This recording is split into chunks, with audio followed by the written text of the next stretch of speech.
1, 2, 3. In sync again.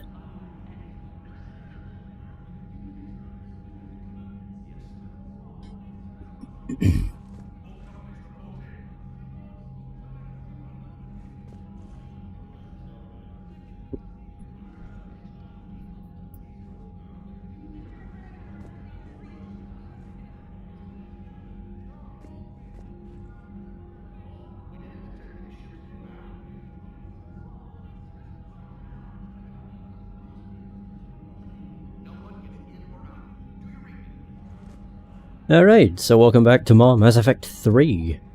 Right, yeah, we just spoke to Anderson. I think I have more assets. Oh, yeah, I do. A whole lot.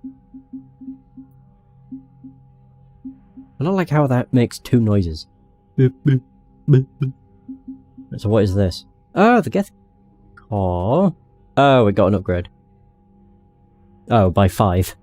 So Commander Shepard's interview with Diana Allers about the Geth emphasized their value as strong military allies. The Council reluctantly sent the Geth shipments of rare materials to upgrade ground units. Yeah, they only gave it a small increase, but a small increase is better than nothing. So for the Asari... So the Amali Sniper Unit. There's an elite team of Asari commandos who favour long-distance engagement. Some of the unit soldiers have augmented themselves with strength-boosting cybernetic implants, allowing them to fire heavier guns like the 39kg M98 Widow anti-material rifle with incredible precision. On the Seraph Guard, set out to stop Bloodpack mercenaries from attempting to enslave Asari colonies in the Terminus systems. After a ship-to-ship fight, the commandos and mercs crash-landed. With no means to contact Thessia, the surviving Asari continue to engage the grounded Bloodpack, whittling down the frustrated slavers with traps, ambushes, and nighttime offensives. After 9 days and more than 100 casualties, the Bloodpack surrendered, and the mercenaries were astonished to learn that they had only battled 5 Asari commandos. Although the Guard downplayed their heroics, they became instant celebrities upon their return to Thessia. Not bad. Now, that's everything for the Asari. So the Alliance Engineering Corps. Now, the Prothean artifact known as the Obelisk of Kaza is inscribed with specific technical terms and measurements, useful in decrypting the blueprints to the Crucible. Alliance scientists analysing a Prothean sphere recovered from the Hades Nexus gathered useful data from their research. The beta for Hesperia oh yeah, that's not new. So the SSV Agincourt was one of many Alliance ships that saved the colony world Elysium. I think I've already read that. Leipzig. Oh, no, it was that one. Yeah, the Agincourt saved the colony world Elysium from pirates and slavers during the Skillian Blitz. 2167. In order to stay with his vessel and crew... No, that isn't. It might be that. Leipzig. First Alliance frigate to field test the Thanix cannon, a compact version of a Reaper weapon developed after the Battle of the Citadel.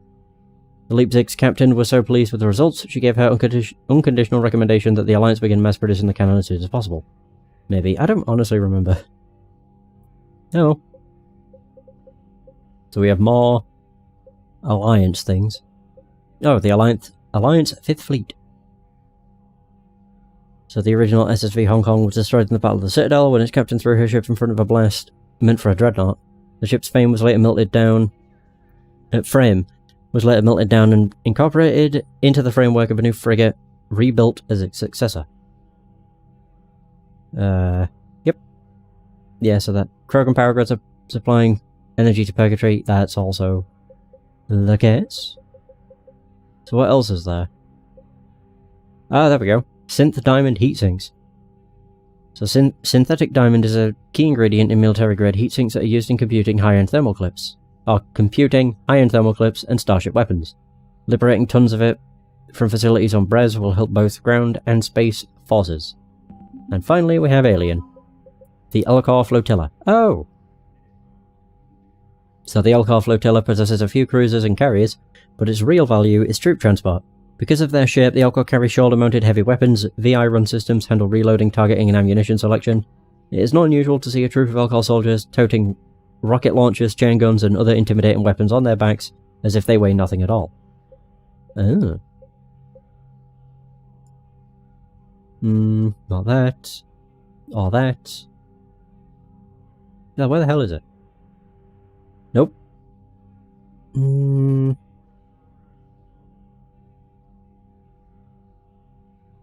Oh, there we go. The Elcor rejoiced when the code of the ancients was recovered. With hope restored, they rallied to help move supplies on the Citadel for the war effort. The recovery of Rings of Elune, named after a revered Asari physician, inspired Asari civilians to volunteer at Citadel refugee clinics and hospitals. And that's all the war assets. And they said efforts. Well, there we go.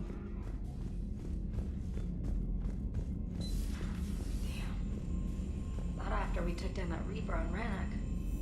I don't know. Yeah, but there's no way we could have stopped every Reaper. Oh. The Asari should have jumped in earlier. Commander, Cerberus has attacked a comm facility on Ontaron. I've updated the galaxy map. Thanks for listening, Commander. It was a good idea.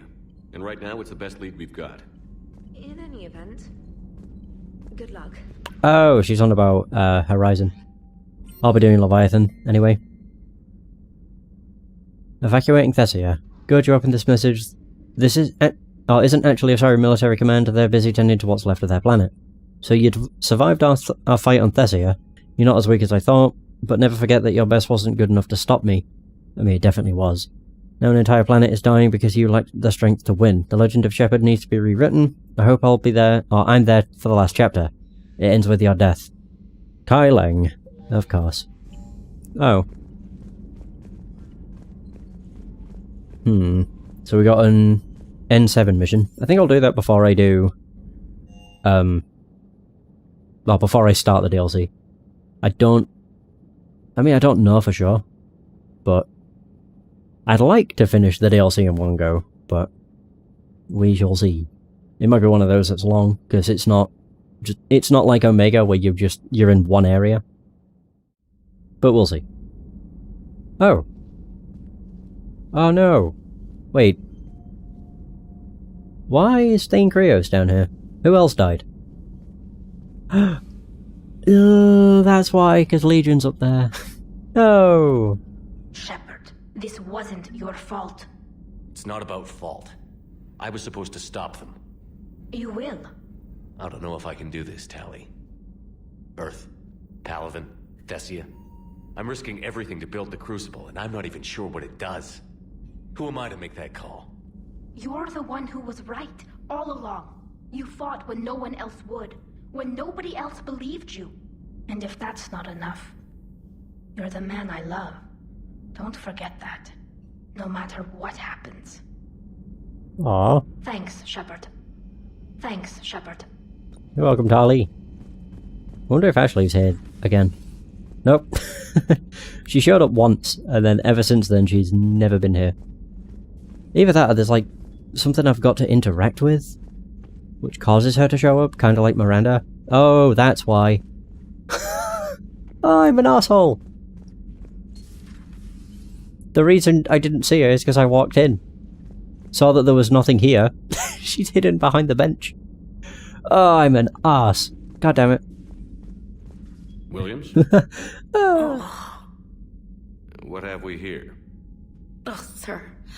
I'm off duty. Your voice? Sir, not so loud. Please, thank you. Why are you curled up on the floor? Am I... Oh, my head. So heavy. Can't move. Ah. Enjoy your evening? I'll be back to work in 30. Maybe 40. I swear. Just give me 45 minutes. Shh. Shh. Oh, look at you. How did you end up in this sorry state? Just wanted to let off some steam. Vega said he had just the thing to take my mind off stuff. That sounds about And right. did that thing come in a bottle? Yes. This empty bottle? It's empty. Oh boy. You know, I think it might be time to test the fire alarm. I'll pay you 1 million credits not to do that, sir. 2 million, and we have a deal. You're a damn space pirate. I could order Joker to sing to you over the comm. I hate you. I hate you... Sir. As you were, Williams. Cold floor. My god, I can't believe it. She was here all along, shit-faced and passed out. Oh, wow. That's why I couldn't find her. The worst part is... Oh, why did they place her in such a place? Because every time I walked into the room, I would stop here and then look. And of course, she's hidden behind the bastard bench. Oh, well, I found her. Wow. I just thought my game had bugged.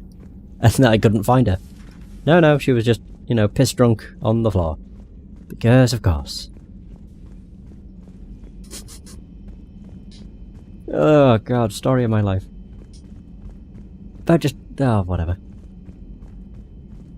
I always find it funny that she's been there ever since I got the email, and I just could not find her. But I didn't really look around the room. I just assumed she didn't spawn. Oh.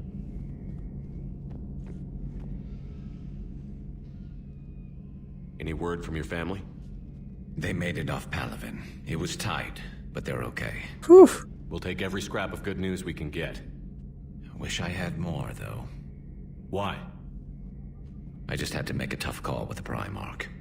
He said our fleets are being decimated, so I advised him to cease all offensive operations against the Reapers.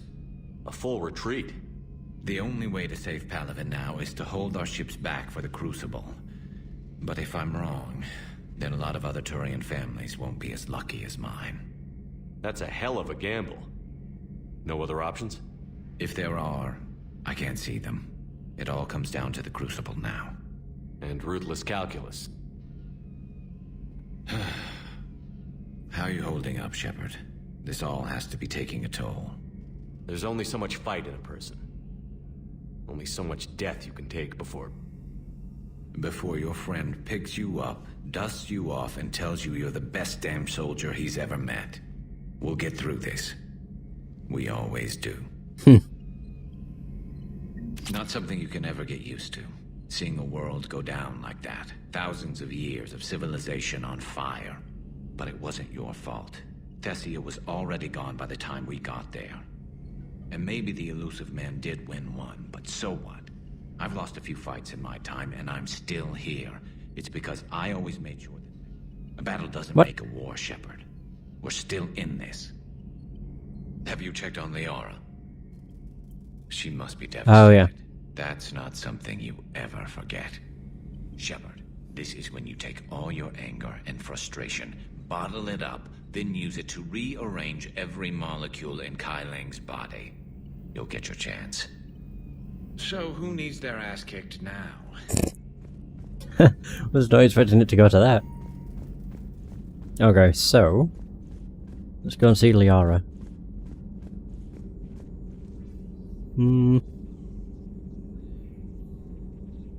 Dr. T'Soni has gone to speak with the Prothean.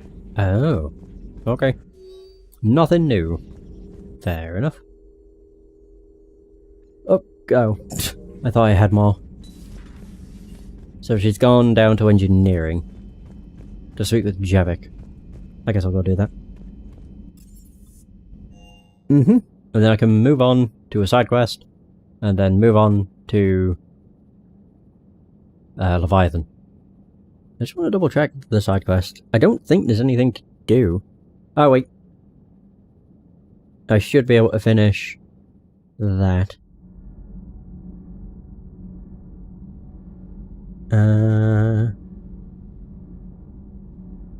Yeah. Alright, so Javik is over here. Oh! Cutscene. Those There were we go. all lies back there. They were not. My people weren't animals for your kind to experiment on. You wanted to know more about your history, Asari. Now you do. I have a name. It's Liara T'Soni, and I'd appreciate you using it from now on. Hey, settle down! My home was just destroyed, and all he can do is gloat. Given what's happened today, I think you owe Liara an apology, Javik. Apologize for the truth? For not doing more. You're a Prothean. You were supposed to have all the answers. How could you not stop this from happening? We believed you would. Long ago, we saw the potential in your people. Even then, it was obvious. The wisdom, the patience. You were the best hope for this cycle. So you were guided when necessary. Well, it didn't work. You're still alive, aren't you? Your world may have fallen, but as long as even one Asari is left standing, the fight isn't over. I guess that goes for Protheans, too. Despair is the enemy's greatest weapon.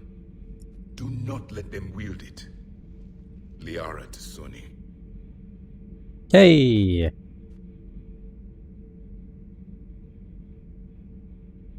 That was unexpected. Thank you. We still need her talents. If grief overcomes her, she will be lost to us. So did you actually mean what you said? Does it matter? Liara's been a good friend to me. It matters. Then I will tell you what you want to hear. I meant what I said. Carry on. Okay. Was not expecting that. It was good to see another of my kind. Even if he was just a ghost. One more Prothean fights the Reapers. If there is to be victory in this war, it will be for all cycles. The living will avenge the dead. And do not concern yourself with Thessia's fate, Commander. The loss of a planet is insignificant next to the loss of the galaxy. I suffered many defeats in the last war, Commander. Let this loss be the fuel that powers your rage. Wait. Your Joker pilot insists I call myself Prothi the Prothean. I insisted he allow me to throw him out the airlock. I am with my own thoughts. There we go. That sounds like Joker. I don't think there's anybody else down here. There's Diana, but I find it kind of pointless. To think about that little mech dog roaming the ship. You mean Sophie? I think she's cute. What purpose does she serve? I guess I have a soft spot for worthless dogs. Look how long I've been with you.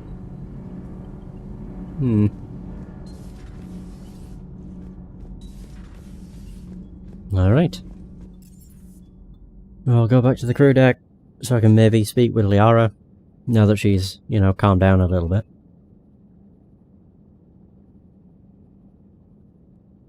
And then onwards. Oh. Wait.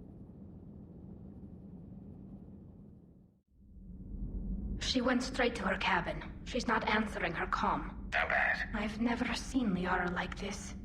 Not even after Noveria. Damn. Can you talk to her? You've known her as long as any of us.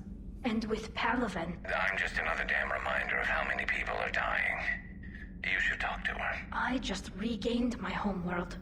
She just lost hers. Well, I don't have any magic words. She needs time. Maybe call her later. She went straight to her cabin. She's not answering her comm. How bad? I've never seen... I'll go talk to Liara. You're a good friend. And ex-lover. Technically. Wouldn't have been the case had Tali been an option in the first game, but never mind. I've studied Protheans my What the entire hell? life. Oh. If I'd been shown the beacon on Thessia earlier, You would have needed Shepard's cipher to comprehend it. I still could have learned from it. Instead, my mother hid the galaxy's most important archaeological find from me. It must have been such a joke to her when I became a Prothean researcher. The penalties for withholding Prothean technology are among the harshest in Council space. Your mother's motives may have been simply to shield you. Perhaps. Thank you, Edie. I hadn't considered that. Well, I was just looking over the side quests, and it appears that I only have 2 to finish. That aren't the DLC. If you include the DLC as a quest, then I have 4 to finish. So we have possible book titles.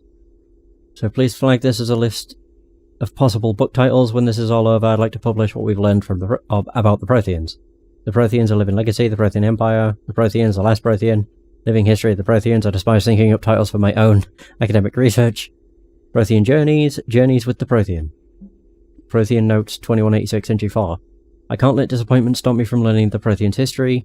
It's just as naive as thinking they were all benevolent, and I've perhaps been arrogant judging an entire species on what little time I've had to know its sole survivor. He was hardly responsible for the skewed view I had on his people.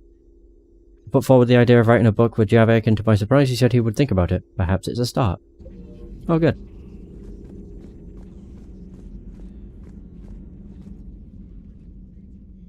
How did this happen, Shepard? My entire civilization. The Asari's history. The Protheans made it a lie all along, and I abandoned my people to hunt for the catalyst. Liara, you had nothing to do with the attack on Thessia. Nothing to do with it? I told those people on Thessia we'd save them. How many Asari died because I demanded their help? None. Shepard, that isn't true. You've been warning your people for 4 years, Liara. There's not a damn thing you should feel guilty about. If we move fast enough, they'll have a chance to survive this, to start again. We lost Thessia, but we haven't lost the Asari yet.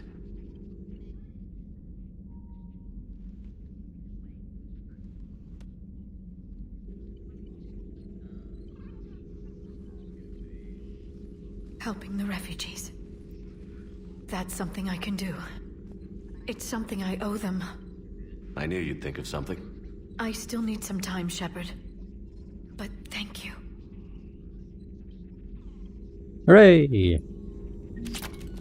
Oh, there we go. I got stasis. Enjoy your day. Not bad. Right, now I can actually go on the mission. Let's go! Yeah.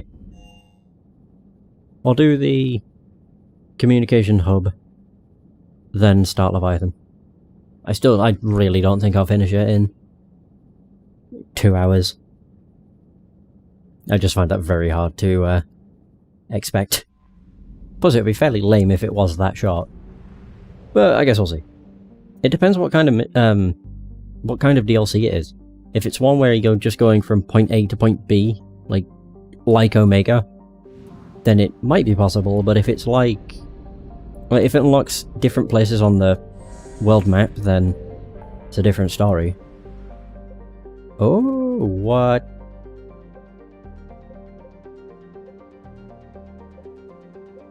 It's definitely not going to happen if a lot more of these have appeared. So we have the Shadow Sea, Kepler Verge, Nubian Expense. Wait a minute. Oh, the Kepler Verge has nothing. That's good. Killstone Rift, Ninma Cluster, also nothing.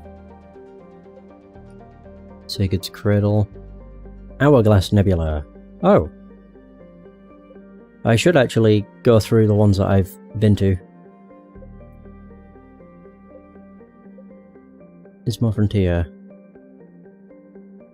Serpent Nebula, obviously. Oh, am I not able to mark this? Oh, I can't. That sucks. Yeah, my highlighter extension don't work.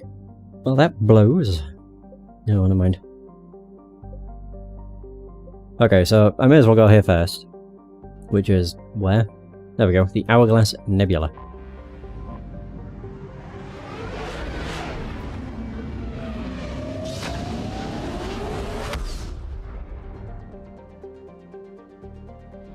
Oh wow, this actually has a lot of stuff. I found something. So what have we got? Aganju is an extremely large rock planet with a thin atmosphere of hydrogen and carbon monoxide. Abundant in both copper and platinum, the crust has been scanned by mining bots from... is that... Erinli, I guess? But the specialized equipment to work in Aganju's heavy gravity, more than 5 Gs, has created prohibitive costs, and so Aganju is largely unexploited. I have a right itchy eye. There we go. Oh. That's just the Reapers responding, it's fine. Polokun.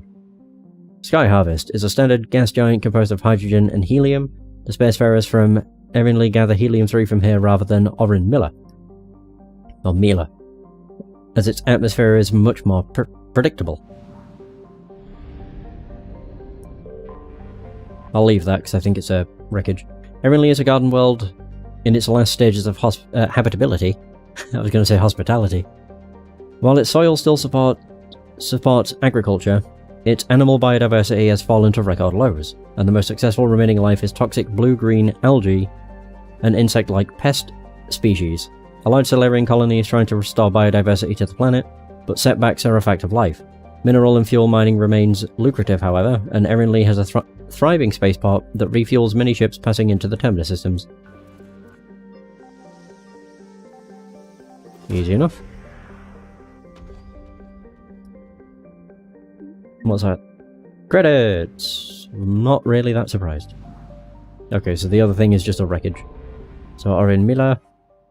A medium-sized gas giant, Orin Mila is close enough to the parent star to suffer massive changes in temperature during its day and night periods. This leads to powerful convection currents and storms throughout its hydrogen-helium atmosphere.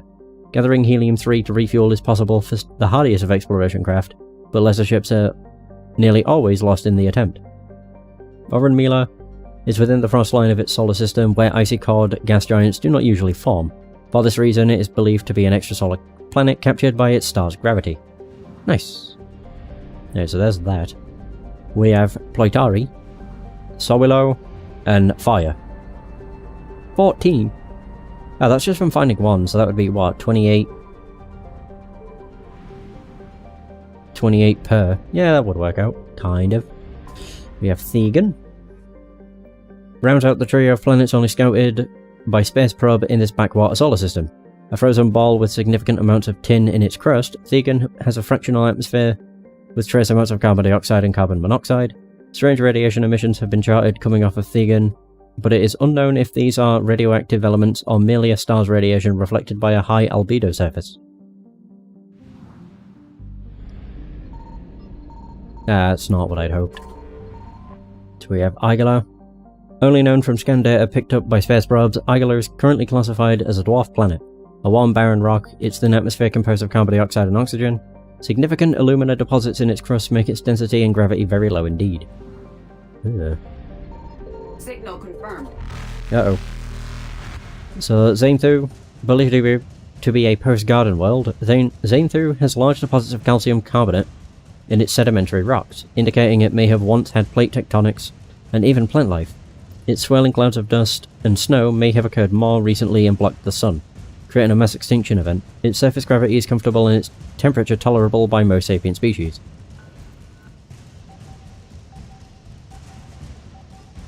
Oh, come on. Boom. Nice, I got Terminus fretters. Good stuff. Oh, shoot. Sinulus. Space probes indicate that Sinulus is nowhere near as hospitable as its neighbour Xainthu. Sinulus's hydrogen-argon atmosphere is thought to be anathema to life, but the presence of borax on the surface spawned by a boron-heavy core indicates the planet may once have had water. Eee. Oh, I did find everything here. Cool. No, I thought there was going to be something else. So it's 14 per. Per find, basically. It's easy enough. So, Thurisaz, a hydrogen-helium gas giant, Thurisaz has a decrepit, automated infrastructure for refueling merchant vessels with helium-3. Painted onto the metal in a Salarian dialect are the words self-serve. Well, like Tesco's. Yeah, self-service. So we have Kanaz. Kanaz's extremely thin atmosphere is mostly methane and helium. The Salarian explorers who named the system set up small mining presence for recovering nickel and chromium, used in making stainless steels. And browsers. Uruz, a large rock planet with a pressure cooker atmosphere of nitrogen and argon. Uruz's silicate-rich crust is relatively low density. It was largely ignored by the Salarian explorers who first charted the system. Oh shoot, I shouldn't have done that. Hagalaz is a second-tier garden world that receives little attention from the galactic community. A Salarian mining expedition initially discovered the planet, which was promptly strong-armed away from them by organised crime fighters. Figures. Crime fighters. Yeah, like superheroes. Figures. Hagalaz's exploration rights were then sold to the highest bidder, which led to a brief burst of mining colonies in the 2000s. but most of those were abandoned when other planets were found with more accessible resources. Though Hagalaz has a nitrogen-oxygen atmosphere capable of supporting life, its rotational period is slower than Earth's, making its day and night 98 Earth days long. The intense heat on one side of the planet and the extreme cold on the other make for violent storm cells wherever the sun is rising or setting. As a result, the flora and fauna of Hagalaz have developed the capability to live in cycles of ice, flooding, baking heat, and dramatic air pressure changes. The biota of the planet has been largely unexploited by the exotic pet and gardening trades, since simulating their natural conditions is problematic for the average consumer. I found something. There we go. Hot damn. This one was probably going to have a wreckage somewhere. It's what I'm feeling. Shadow Broker support team. Good stuff.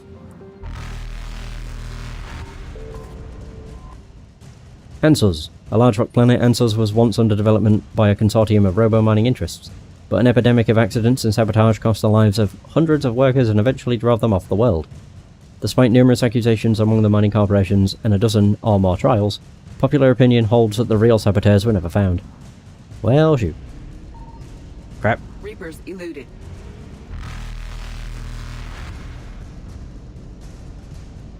Oh, I never did find this. We have Issa. A rock and ice planet, Issa has a thin atmosphere of methane and ethane. Its borax deposits, largely trapped beneath the ice, were never considered valuable enough to mine since synthetic substitutes and alternate sources became widely available. Faster than light jump successful. There it is. Give me that wreckage.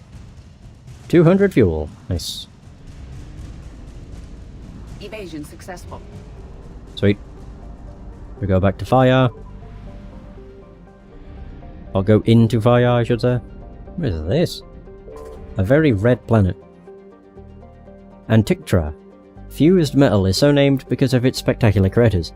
A planet high in various grades of iron oxide, Antikythera is regularly pummeled by loose asteroids in the nearby belt between it and Wenrum.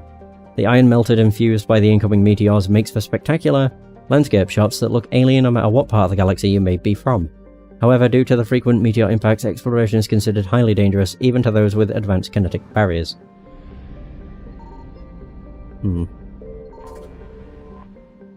Alingon. Deceptive was so named by Solarian scouts because as their probes landed on the planet, their instruments started going awry.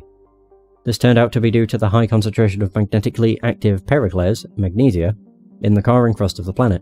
This interferes with scans and broadcasts, which has given rise to countless spacer stories of pirates lying in wait in Alingon's magnetosphere, or crash ships with untold fortunes stranded on the surface. In reality, any pirates would have a hard time locating prey amongst all the interference, and would live lives cut off from the rest of the galaxy as the magnetosphere kills extraplanetary communication. Alingon's other natural features are a thin atmosphere of carbon dioxide, spectacular dry ice formations and xenon gas, which can be skimmed from the upper atmosphere and used in ion thrusters. That's the scan. I knew it. Too obvious. Oh. There's a wreckage right next to it too. Sweet. Shadow Broker starship attack. Cool. Tunfigel. First charted by the Solarians, Tunfigel Hard Heart is noted for its platinum and uranium deposits, making robo-mining a lucrative activity. While the surface temperature is well within the range of a comfortable EVA excursion, the extremely dense Tunfigel generates a dangerous gravitational pull 5 times that of Earth. The Solarian miners exploiting the planet derisively nicknamed planets such as these Elcor tourist traps. So, Quorum, a scorchingly hot planet close to its parent star, Quorum was bombarded by comets and asteroids during its earliest geological periods. As the solar system stabilized, these occurrences leveled off until the planet became geologically inactive. Its nitrogen and helium atmosphere is extremely thick due to heavy metals making the planet's core very dense. Unfortunately, these metals are deep below the crust, making mining impractical. So we have Daratar. Though ancient riverbeds crisscross the plains of Daratar, photodissociation has long since dried up the world. There are indications of ancient mining operations, but any structures have long since been buried or worn away by the planet's seasonal dust storms. I'm trying to get into the habit of reading slower so I don't stumble on my words too much, but it's not really worked. Winram. White Knight takes its name from a Solarian story in the Romantic period, of a knight who refused all temptation to riches, carnality, and even flavourful food, until justice was served to the poor and oppressed. The planet is so named because of its white, highly reflective surface, composed mainly of titanium dioxide and ice, and no atmosphere to speak of... oh, to dim its albedo. And then just this one. Nephros. Restless Sleep is a relatively small hydrogen-nitrogen gas giant. Its atmosphere is home to spectacular winds of up to 350 km per hour, and electrical storms up to 700 times the power of those on Earth, which indicate that its hydrogen clouds contain moderate amounts of water vapour. Ooh, fancy. So here's the wreckage. 600 units. Jesus. I just want to check the asteroid belt just in case. I don't think there's going to be anything inside it, but you never know. Not like it really matters if I didn't miss one anyway.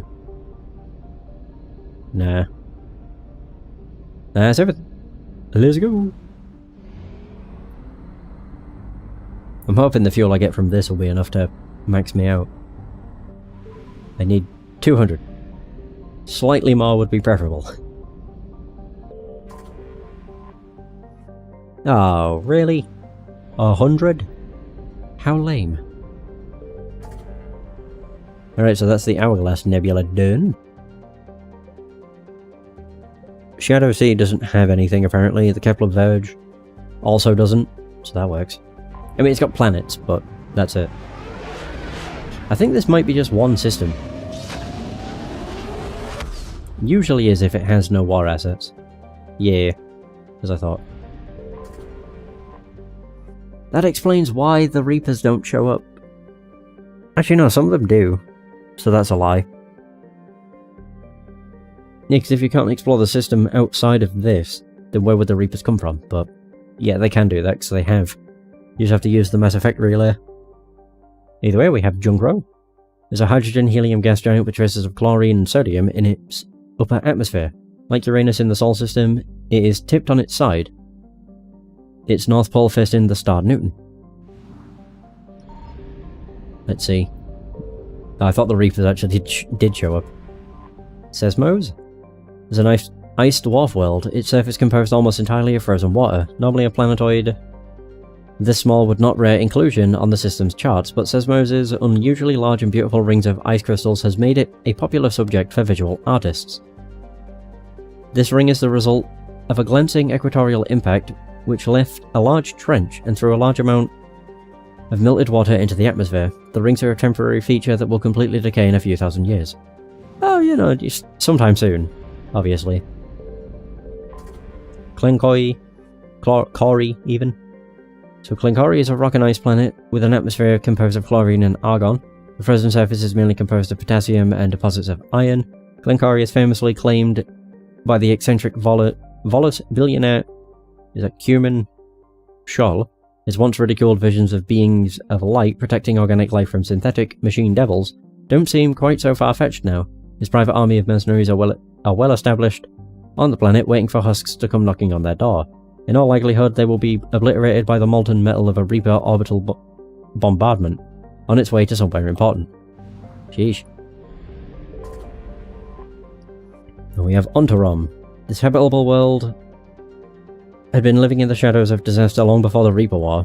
Its moon's orbit is decaying, causing tidal disruptions and electrical storms before its eventual collision. When humans settled on Ontarom, the Asari derided it as foolish, but today the humans look... is it prescient? The communications hub they set up on the planet has hundreds of quantum communicators, whose information is spread through broadcast on the planet and beamed out via convoy.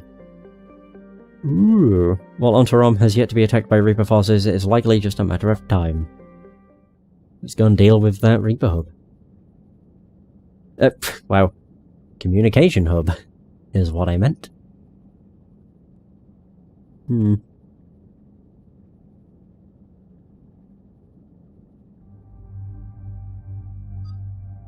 Alright.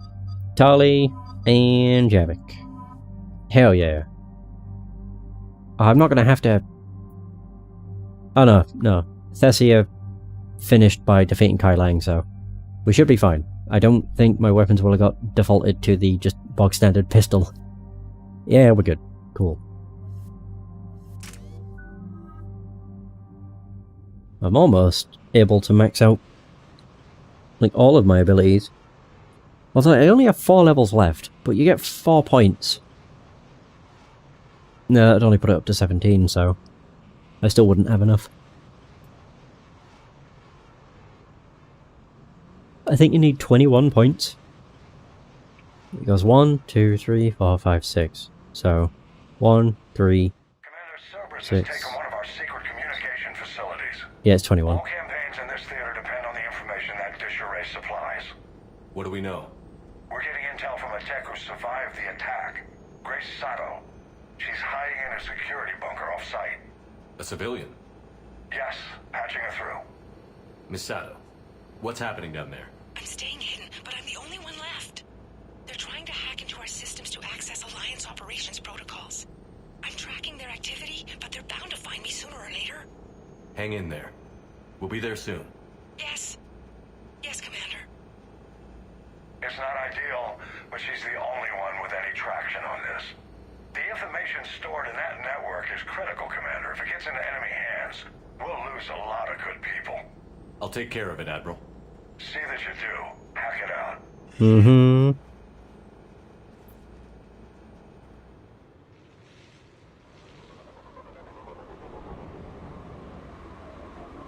That's a lot of satellites. Or communication discs, I guess. Dishes. We in. What the hell? Miss Sato, we've landed. What are we looking at? They're trying to seize control of the 3 critical access points. I'm updating your nav point with the location of the terminal they're closest to cracking. We'll keep them from hacking in. Oh, that was hilarious. The fact they had to use their, like, rocket boots so that they didn't come down too hard from up here was great. Over there? What the heck? Oh dear. Ooh. What the fuck? Oh. What? That's what I wanted to do, was take cover. Sheesh. Oh, there is a turret.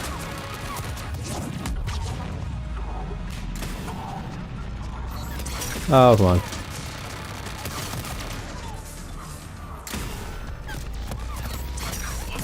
That was a very sneaky turret, I must admit.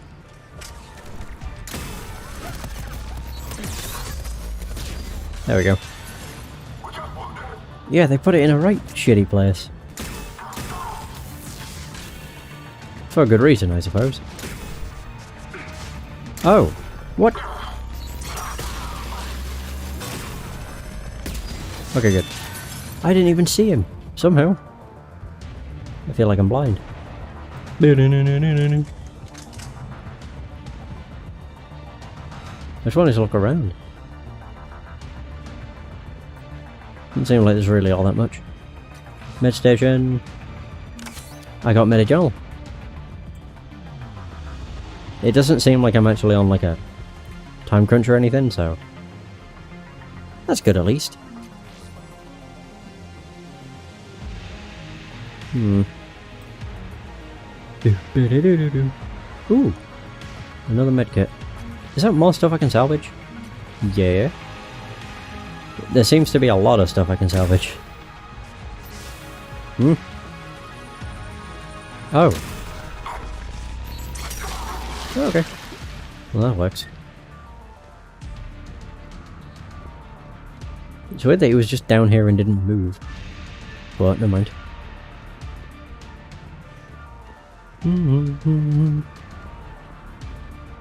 I can go underneath? Wait, what? Oh. Ooh. I didn't even know I could go up here. What? Oh, this place is laid out weirdly.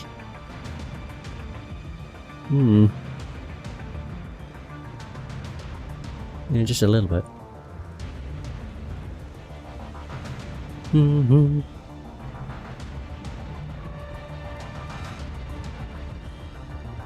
Oh, we have this. Cerberus encryption algorithms of some sort. Okay, so that's for the mission. Yeah, for the other, like, side mission, I think. I guess I can interact with this. Oh. Hey! Shepard, Cerberus shuttles are scouring the area. I think they're looking for me. They're using comms to pinpoint Sato's location. Oh no. How do we... Nothing's changed. Just upload the next set of coordinates. Yes, Commander. Updating your nav point. Oh. Oh, crap. Oh, get owned. That was great. Hell yeah. And that is how you deal with the Nemesis. Are there any others? I don't see anything. These are just Centurions with shields.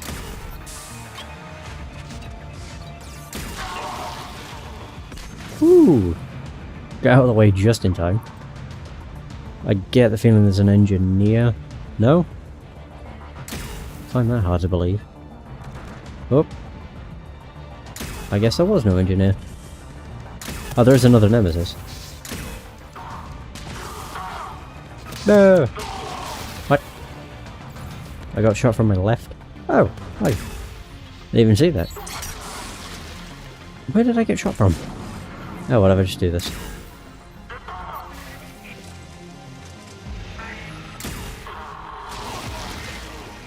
Still deactivating. Hey! Oh, we did it. Come in. Misato, are you there?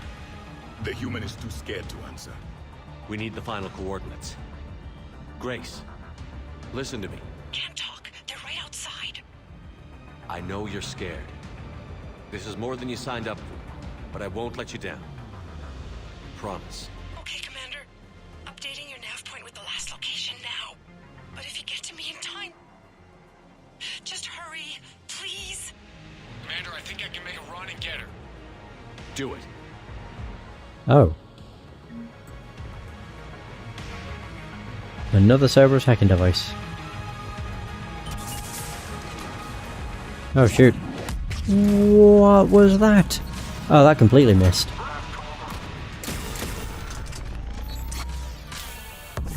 There we go, cool.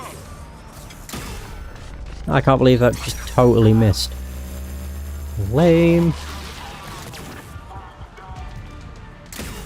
I want to switch to the... Yeah, my Indra. It'll do more damage than the precision rifle. Look at all that damage.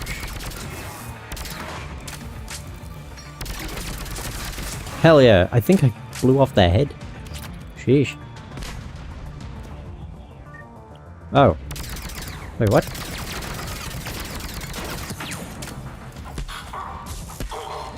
Bitch. There we go, got him. There is another guy somewhere. Oh. I could just go nuts with the Indra. Yay!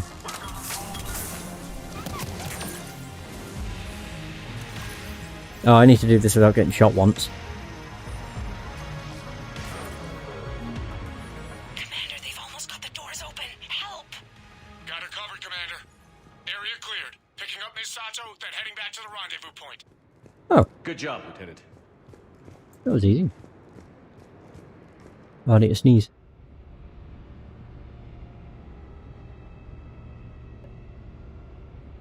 Every bloody time I announce that I need to sneeze, it stops. And just goes away. It is the worst.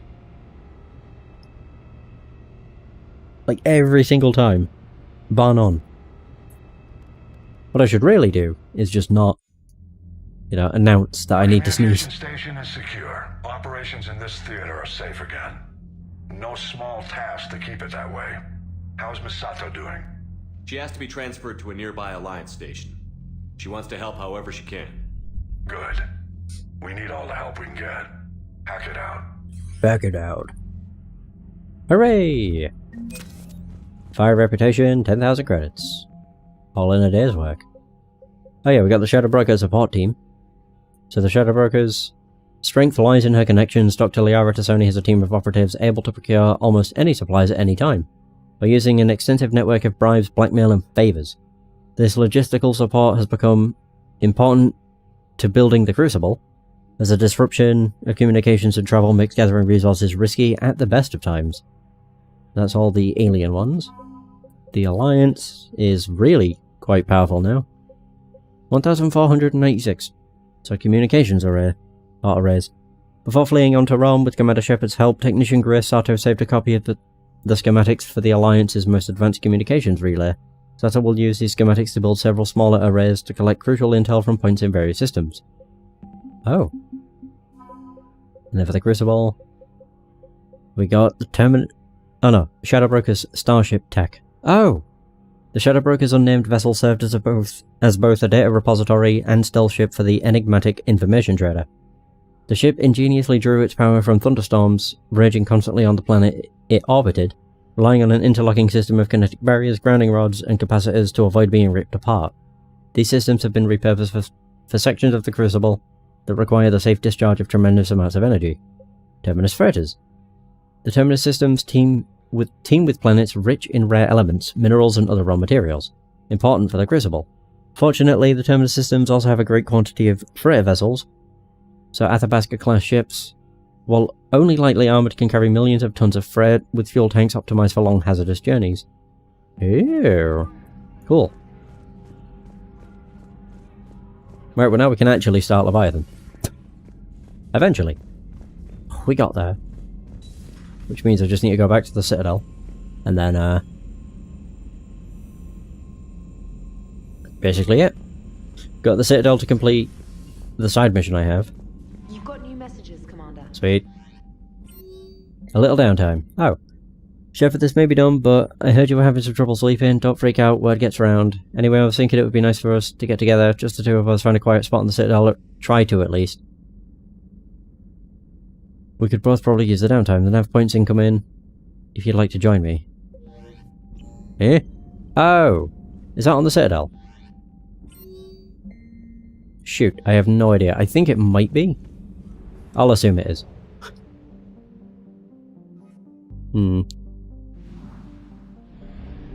Yeah, I'll just assume it's on the Citadel. Similar to Garrus's mission.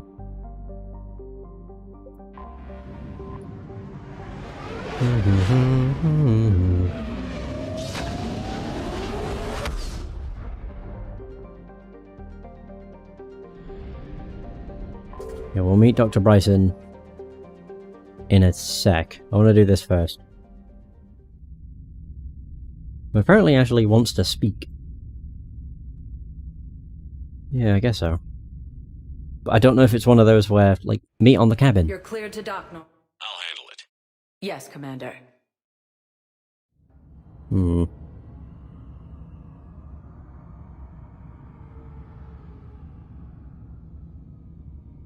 As soon as I load in, I'm just going to open the map and see if Ashley's anywhere to be found. I was going to say, it's weird that we've not had anything like that from James. We've not actually had it from quite a few of the characters. Tali, Officer Delk, or Delk, Aria. There she is, Apollo's calf, on the Presidium. I'd like to request a transfer to a zone with Reaper, Sergeant. And may I ask why you think your deployment deserves special treatment? Right, so Citadel Embassies to talk with Officer Delk. I can't remember what his name is. I think it's Delk. Then we'll go and speak with Ashley. And I can also use the fast travel. Or the fast transit terminal, whatever it's called. To go straight to Dr. Bryson's lab.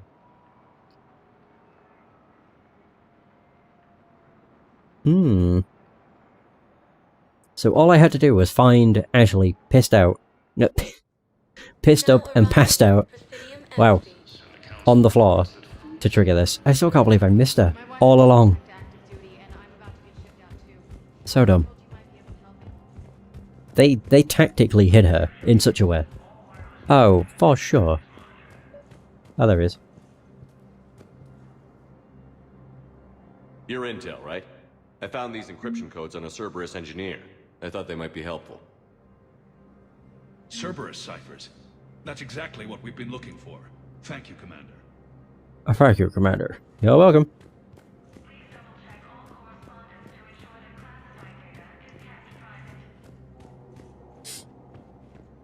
Easy enough. Okay, so now to the Presidium. I do find it weird that there's not, like, fast travel terminals everywhere. They're placed in, like, 3 locations. Yeah, there's one on the docking bay, which I don't know why. It's on the docking bay, because that's right next to where you can go into the Normandy anyway. There's one on the Presidium, and that's about it, I think. There's not one at Huerta. There's not one at the Citadel embassies. So yeah, they're placed in really weird spots. But why there isn't one on every floor, I don't know. And I know they were added in with the DLC. Yeah, they aren't actually a thing if you don't have the DLC, I don't believe. Which sucks. Make getting back to the Normandy a lot easier. Where's Ashley?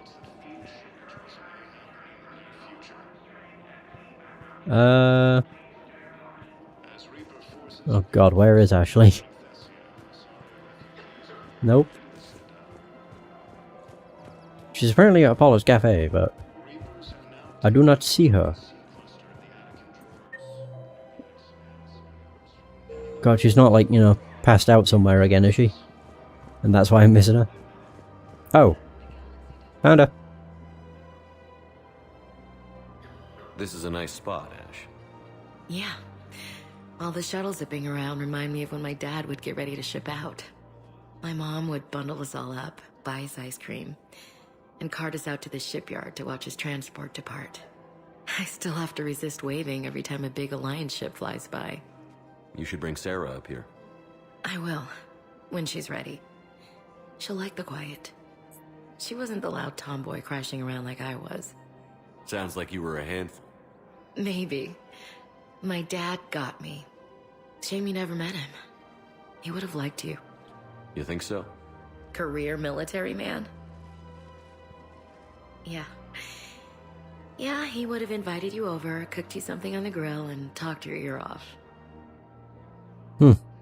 Ever think about what life would have been like outside the Alliance? Oh, sure. Tried to rebel against the whole military family thing when I was growing up. When my dad and I got into it, I'd threaten to run away with the next guy that came along. Really? He'd laugh and say, "Good, I'll pack your damn bags myself." That tended to deflate me pretty quick. He knew I'd never stray far from the family. They're everything to me. It's easy to forget what we fight for. Yeah, moments like that. This was a good idea. Nice to get away from the war for a while. I do feel a little guilty, though. Sure. But sometimes you have to step away or risk going crazy. Too late. No argument here. You're a crappy commander. You're a crappy commander. Sir. Yeah. Copy that. And she disappeared. Standard. Alright, now we can go to Dr. Bryson's lab.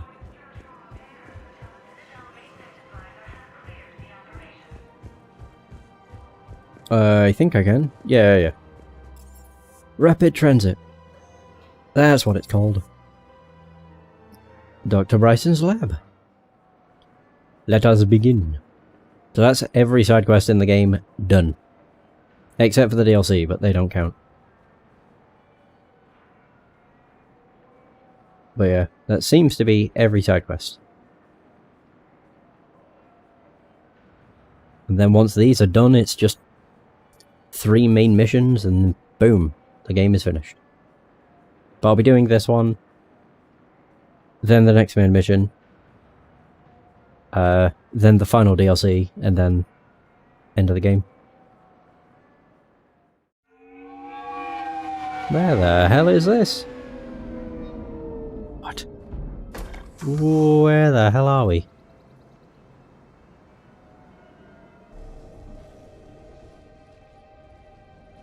want you to match this against all known locations and update the map.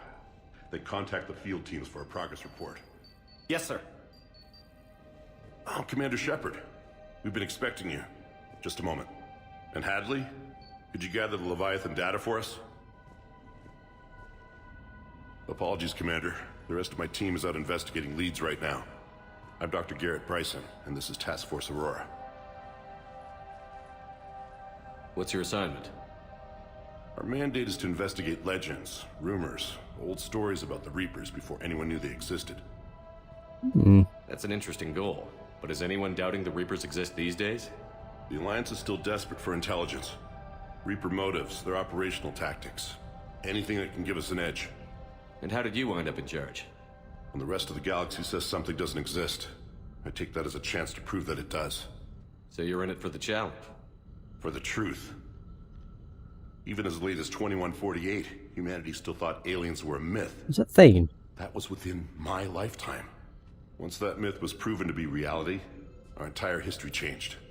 Reapers were part of that reality too. But even they have a history, Commander. If we can just uncover it, there may be a weakness we can exploit. Could have used your help 3 years ago. Yes. If people had paid more attention to your Prothean beacon, we might not be in this war. But now with new information we've uncovered, a breakthrough's near. Hadley, do you have the data? No! What?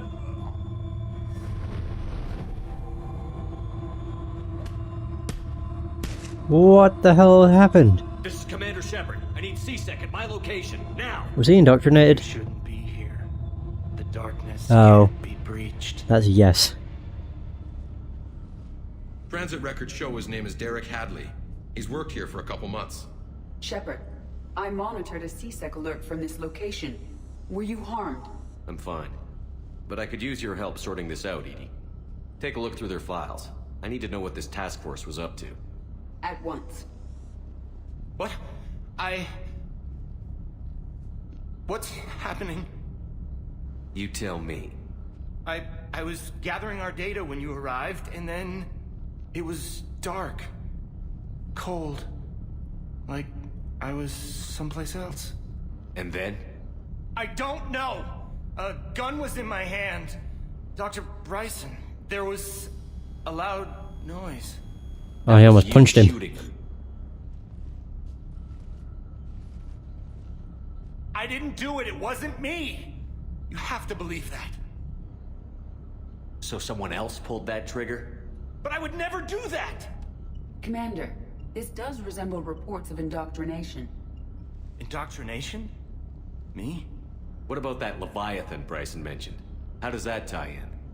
It's some kind of creature. Our field teams have been tracking it. That artifact came in from our researcher, Garneau. He sent an audio log if you wanna... What's wrong? Turn back.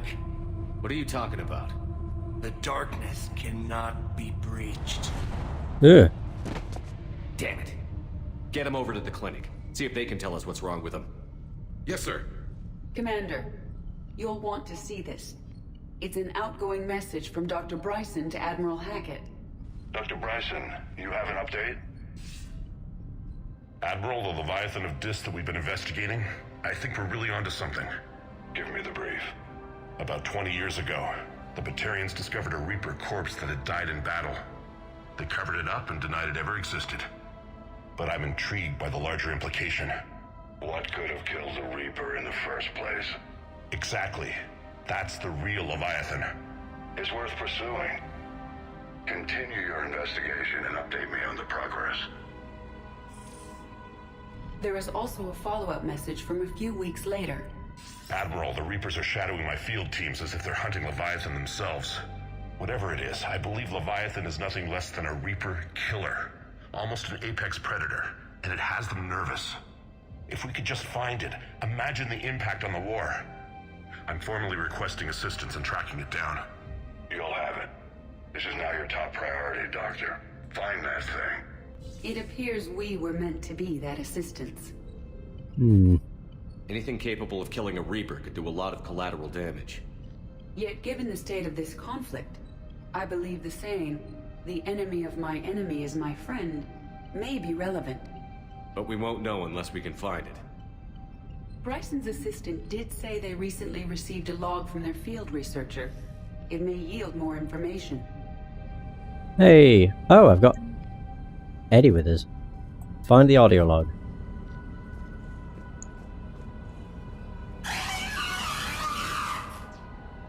What? That's gross. What have we got? Is there anything else I can interact with? Oh, I can talk to... Can I talk to her? Oh no, I think it was just that popped up. Well, I found the audio log, but I don't want to interact with it. Not yet. Alright, never mind. That's so weird. Is that... Oh god, it does, it follows us. That's gross. This must be the artifact the assistant mentioned. And here's the log. Dr. Bryson, it's Garneau. I'm sending you an artifact I found. About the only thing I found there, in fact. Maybe it's nothing, but I'd swear Leviathan came through here. I'm gonna crunch some numbers. Burn up the rest of this Project Travel allowance. Maybe I can project our Reaper Killer's movements. I'll check in when I get to the next site. Garneau appears to be our best lead to track Leviathan, but he does not state a destination. Let's focus on what he does say then. He mentioned extrapolating Leviathan's path. And crunching numbers. He wasn't flying blind. He had data. A significant amount of data, judging by this office. So how do we narrow it down? Bryson and his colleagues evidently used a galaxy map search program in their hunt for Leviathan. It may help us locate Garneau. Oh. Okay. Let's do it. Does this tell us where Garneau went? What the heck? No. But we may be able to narrow down his location if we find clues he was using in his search for Leviathan. I remember Garneau. Garneau was a name that popped up when I scanned a planet. I'm pretty sure. Or I imagined it. I can go outside. These are all murders in which the accused lacked a known motive and claimed memory loss. Just like Bryson's assistant. You think Garneau was following a trail of blackout crimes? It is possible. We need to find data matching dates and locations for crimes of this nature.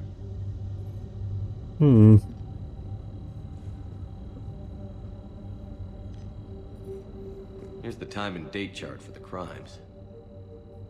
Can you filter for murders where the killer claimed memory loss? Adding the search filter, you may examine the results on the Galaxy Map program. Blackout crimes. Okay. Ooh. Pistol cranial trauma system. What the bloody hell is that? That's a terrifying looking add-on for the weapon. Okay, so I can go over here. What the hell is this? Sovereign. Vanguard of our destruction. How's that working out for you, big guy? This appears to be encrypted data on Reaper fleet activity. You think it's relevant? Possibly. But it is impossible to say without more data. And the decryption key. Oh. Sir, this is Bryson. We know the Reapers are after Leviathan. Studying Reaper hunting patterns could be vital to finding it. That data is classified top secret, Dr. Bryson. If it falls into the wrong hands... It won't. The data's encrypted. I'll keep the decryption key safe. Close to my heart. Close to his heart? What the hell does that mean? In his body? Perhaps? Media. Ooh, the Thorian. A life form discovered on Pharos provides fascinating insight into the life cycle of a truly alien species. Unlike conventionally intelligent life, it does not use mass relays. Prothean artifacts would not interest it. Commander Shepard claims that Reaper enemies cultivated life to evolve along lines they could predict. Using technology the Reapers controlled. The Thorian is an exception to that rule. It evolved to use organic tools rather than conventional technology. Leviathan must be somehow similar to have survived undetected for so long. The Thorian used pain conditioning to control its victims, using them as manual labor. or even as a man would use his own hands as fingers, and fingers. Commander Shepard claims the Reapers do the same thing through a different process called indoctrination. Whatever Leviathan is, it must do something similar. Bryson was tracking unexplained creature sightings. The photographs have a trace chemical residue. It may be visible under another light source. Oh, you mean this? Boop. Whoa. Yep. Bryson was not merely tracking sightings. He was attempting to extrapolate a course. And Garneau could have been following that course. EDI, can you add a search filter for systems along that projected path? Adding this search filter to the galaxy map. Okay, we got creature sightings. Meteorite fragment, maybe? He was studying it as an object of importance. We should look more closely at a sample. You mean like the scope? Meteorite sample. With traces of element 0. Would Leviathan need ESO? While it is not consumed as fuel during FTL travel, element 0 will decay after several centuries of active use. If Leviathan is old enough, it would need to replenish its supplies. Okay. Can you give me a search filter for locations with element 0? Adding the search filter now. Locations with element 0. Ooh. Ooh, hello. Picture video log. By Anne Bryson. Age 9. Records indicate Anne is now 28. She works for the Alliance. Oh, damn. Bryson was keeping the encryption key close to his heart. What's closer than family? An interesting hypothesis. But I detect no trace of the decryption key in this... art. Looks like data on the Rachni. March 7th, 2186. I'm looking at the Rachni. Their movements during the Rachni Wars suggest alien influence. But the timing is wrong. And Rachni weren't implanted with Reaper tech. What if Leviathan was preparing the Rachni to fight the Reapers? What do you think, EDI? It is possible that Bryson's team is using ancient Rachni fleet activity to find Leviathan. We saw a datapad containing data on Rachni movements earlier. It may be relevant. The Rachni data. Can you add a cross-reference for locations of sightings? Adding it now. Aha! Okay, so I can go upstairs. Ooh. Anything actually up here, or... Nah. Another picture.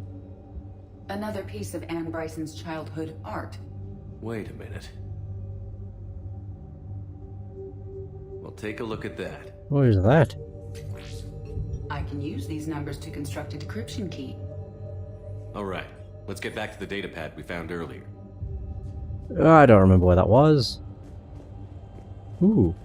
Dr. Bryson, per your request, I'm clearing Task Force Aurora for intercepted Batarian communications regarding the Leviathan of Dis. Commander, the Dreadnought is in custody, but the Solarians may have surveillance footage. Our ambassador will issue a full denial. Give me your preliminary analysis. Several million years old at least, and its technology outstrips anything on the Council. Excellent. Our scientists will work day and night to bring its secrets to the hegemony. One concern, Commander. The real Leviathan of Dis, the thing that destroyed the ship, is still out there, unaccounted for. Irrelevant. The ship is our priority. And as far as the rest of the galaxy is concerned, there is no Leviathan of Dis. There never was.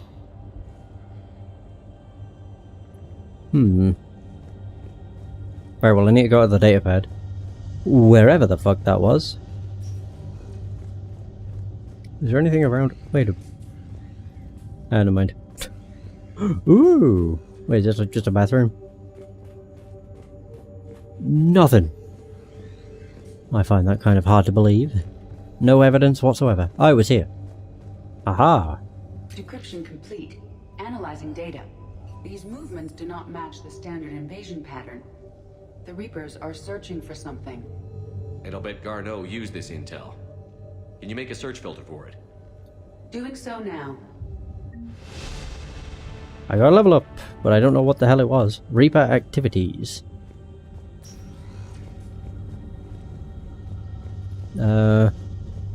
What the hell? Ooh. Oh.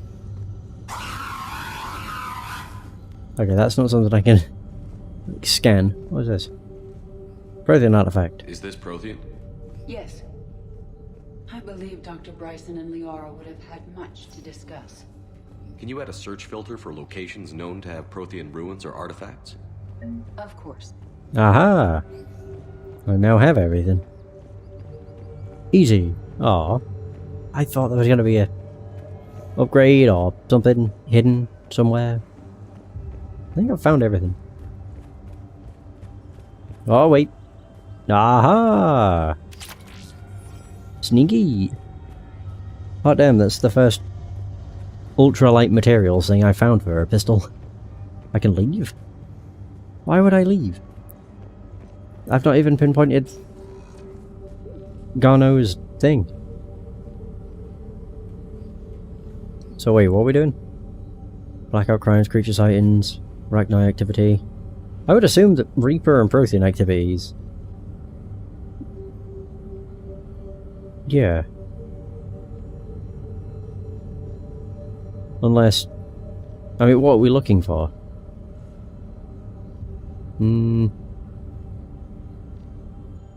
Reaper activity? What? Most of them. Oh, wait a minute. Based on the search results, Garneau is in one of these 5 systems. I have marked the Normandy map with possible locations. We can leave now, unless you wish to further narrow the search. Okay. Rachni activity. Locations with element 0. I mean, if Leviathan would need to refuel, then sure. Element 0 deposits.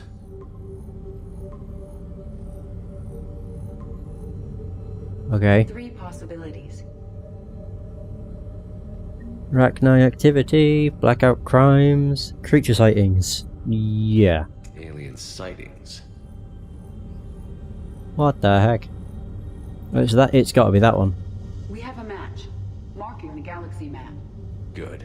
Let's go find Garneau. I'm gonna say it's got to be that one. It's the only one that popped up on all 3 scans.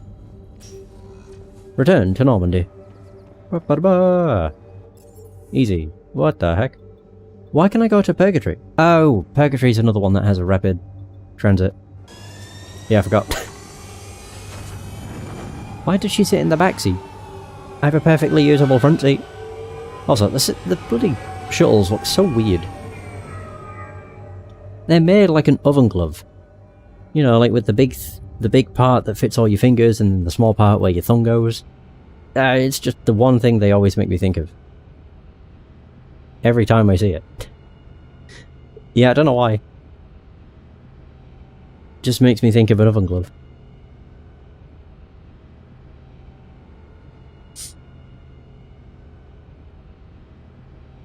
Okay.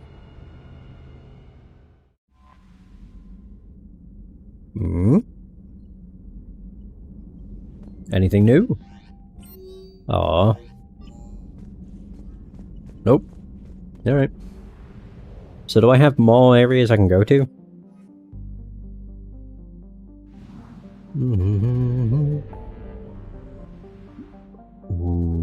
What?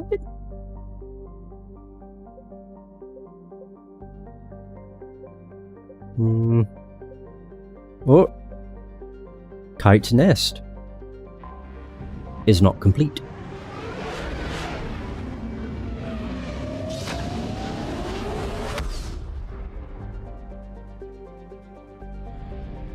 Okay, so we found everything here. Okay. So it's because of Indris. Holy crap, it's huge. Macklin is the outermost planet of the Indris system, a ball of rock and ice with a methane-argon atmosphere. Like Heber, it has an unstable orbit, but where Heber is believed to have formed closer to the star and gradually moved outward, Macklin is believed to have formed further from Indris and moved inward. Far in the future, Macklin may become a satellite of its gas giant neighbour.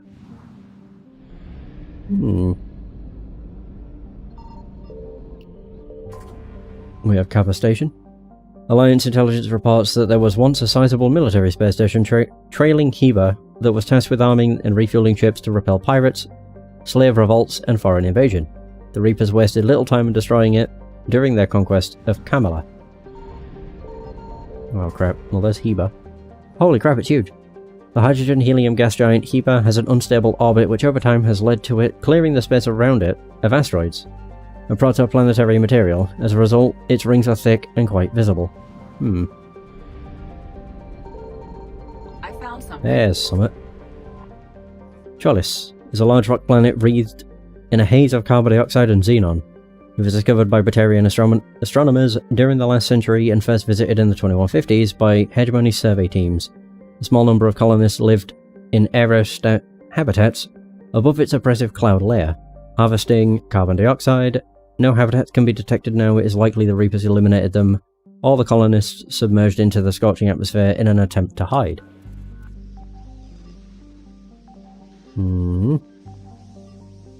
There it is. What we're going to find?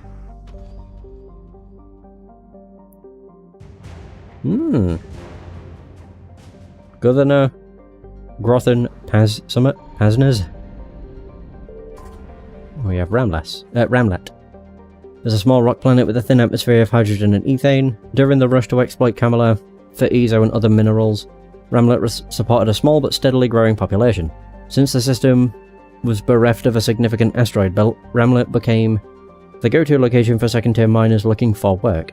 Its tin and gold industry was modestly profitable before the Reaper attack. Today it is a wasteland scarred by the creators of kinetic impact weapons.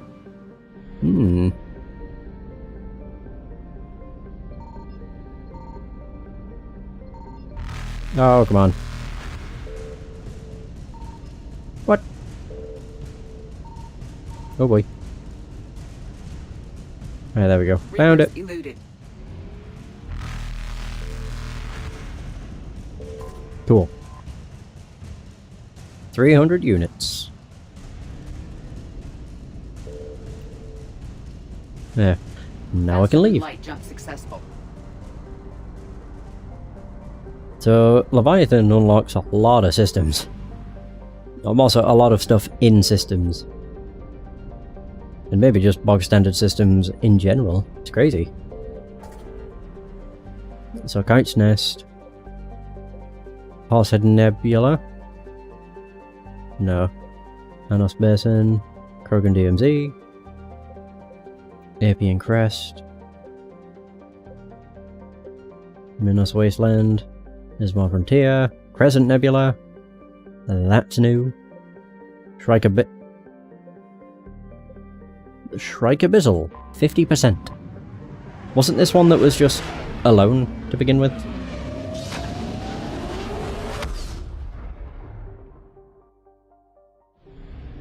So we're in Zecha. Oh, never mind. There were 2 systems, now there are 4. Let's go to Thal. God, they're all huge. What the shit? Signal that confirmed. Kinda worked. So we have Garan, is the innermost planet of the Thal system, which is less than 2.56 million kilometers from its K-class parent star. Temperatures on the sunward side of this tidally locked planet reach more than 2,800 Celsius, boiling away Earth and stone. These gases are then carried away by wind from the hottest point to the zone where temperatures are cool enough for the gaseous mixture to recondense, leading to the unusual weather phenomenon of rains and rocks. Garan remains largely unexploited by commercial interests, as the heat of the star tends to ward off all but well-funded collection ships, like the so-called Inferno class, that mine Ezo near energetic stars. Garan does not appear to have Ezo, but its other elements are not worth the setup cost. Huh, okay. We have Serrate, a large terrestrial.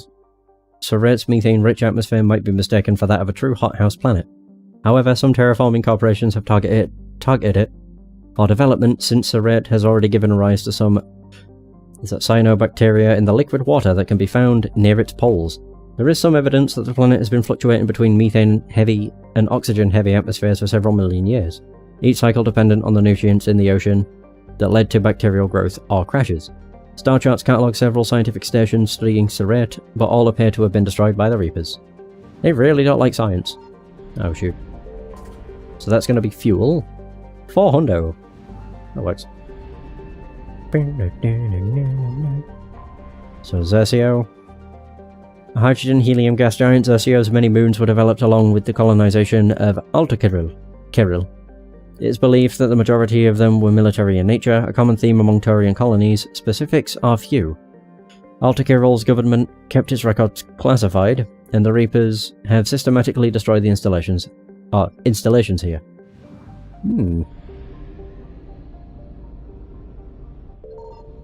There's Alta Kiril. Alta Kiril is a garden world on the outer edge of its star-habitable planet. Zone, even. Wow. Star's habitable zone. I read planet and just ignored zone, I guess. The planet is largely frozen, yet it features native dextro amino acid-based life in its lower latitudes. These species evolved to withstand periodic freezing and compensate for the cold with spectacular population explosions during the long, mild summers. Hardy, independent-minded Turians colonized the planet. The Quarians briefly considered contesting them, but were daunted by the virulence of the planet's infectious life during the growing season, not to mention the colonists who had ties to warlords elsewhere in the Shrike Abyssal.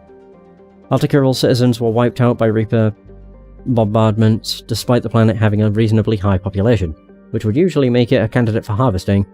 Allied intelligence suggests that the colonists kept anti-space defense weaponry in population centers, so the Reapers limited their risk by destroying the threat and moving on. Oh, shiz. There must be something in the asteroid belts. Oh. There it is. Tyrix. Oh. What the hell is this? Tyrix, one of the largest objects in Thal's asteroid belt, is a metallic asteroid with an iron-nickel core under a rocky olivine mantle.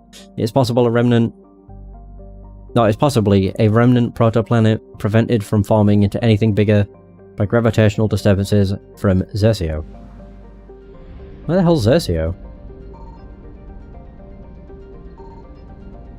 Zersio? I don't recall coming across anything called Zersio.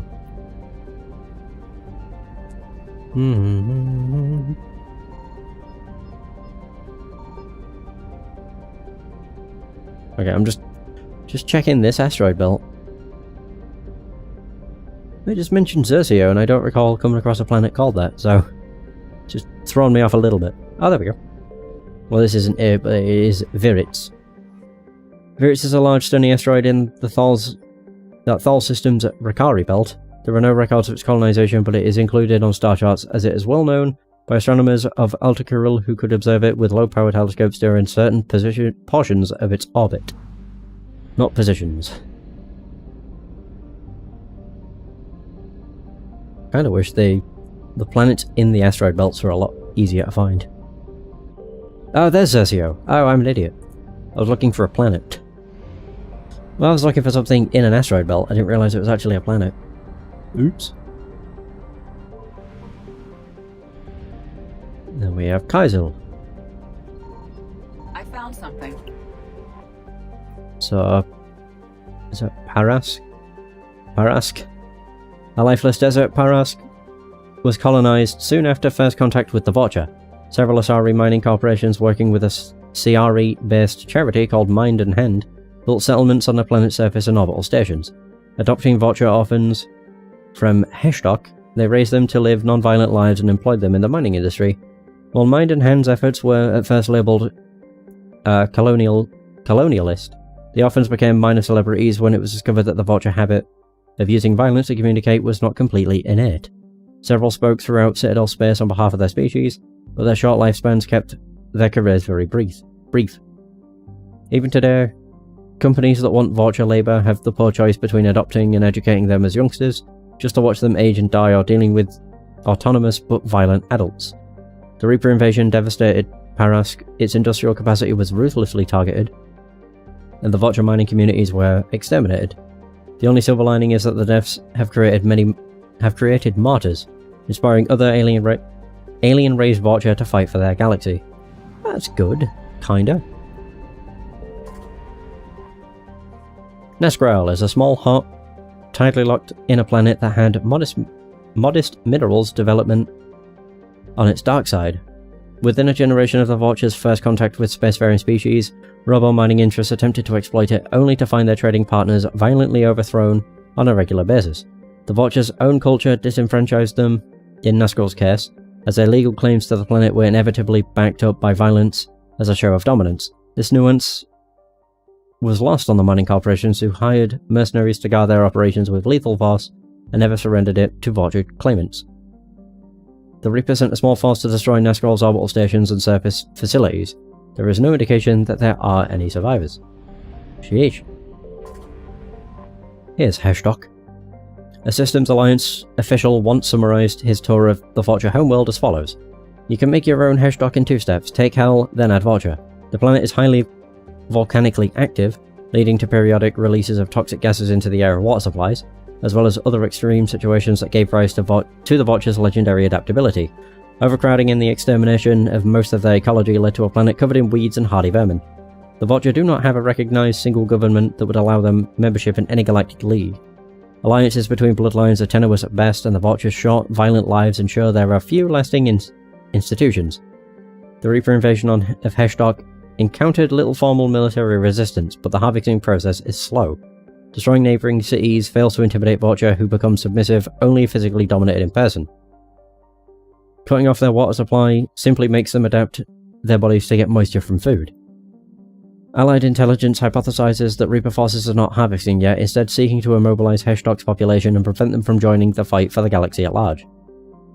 Population lack of census data spread estimates from 6.0 to 9.3 billion. Holy crap. That's a lot of Vulture. Wouldn't that be nice to have on our side? Oh, come on. What? Why was it pointing up? Void Devil's Fighter Wing. Well, there you have it. We have Lyrat. The hydrogen helium gas giant Lyrat was the site of a brief decisive battle between Vulture and Reaper forces. It was impolitically characterized on the newsvids as millennia-old death machines versus a gang of teenagers, a reference to the Vulture's brief lifespans and inexperience. In reality, many of the ships were commanded by other species to avoid this shortcoming, but the insult still sticks. The Defenders outnumbered the Reapers, but their force was comprised of light ships, suitable to a militia, since never before had it been in anyone's best interest to allow Vulture to build a dreadnought. Superior Reaper firepower soon wiped out the Vulture fleet, and the fuel infrastructure around Lyrat was pulverized. Rumours abound that the Reapers did not lose a single ship. Oh dear. Oh, did my thing crap out? No. Cool. I just saw that OBS popped up saying disconnected. I'm like, uh-oh. And then it tried to reconnect, and it seems it did, so fingers crossed.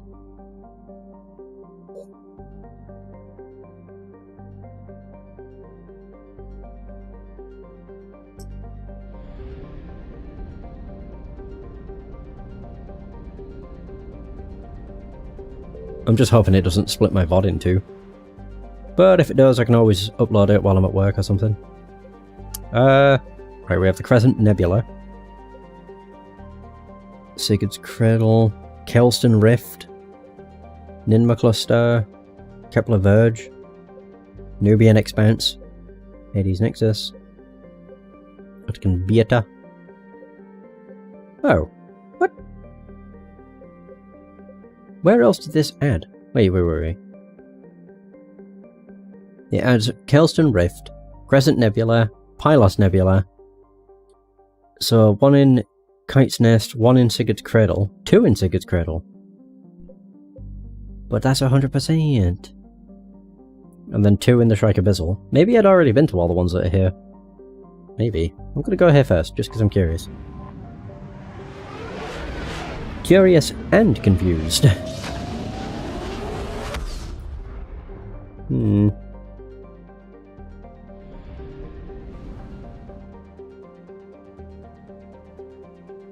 Oh, because they haven't been unlocked. Okay. You have Skepsis and Decorus. But yeah, there's 2 more systems that appear. Yeah, Mill and Lenal. So Kelston Rift we have. We have the Crescent Nebula. There's like the Pylos Nebula somewhere.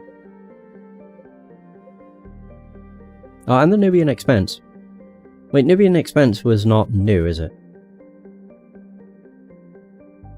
No, it is new. I've just not been there. What? I'm confused.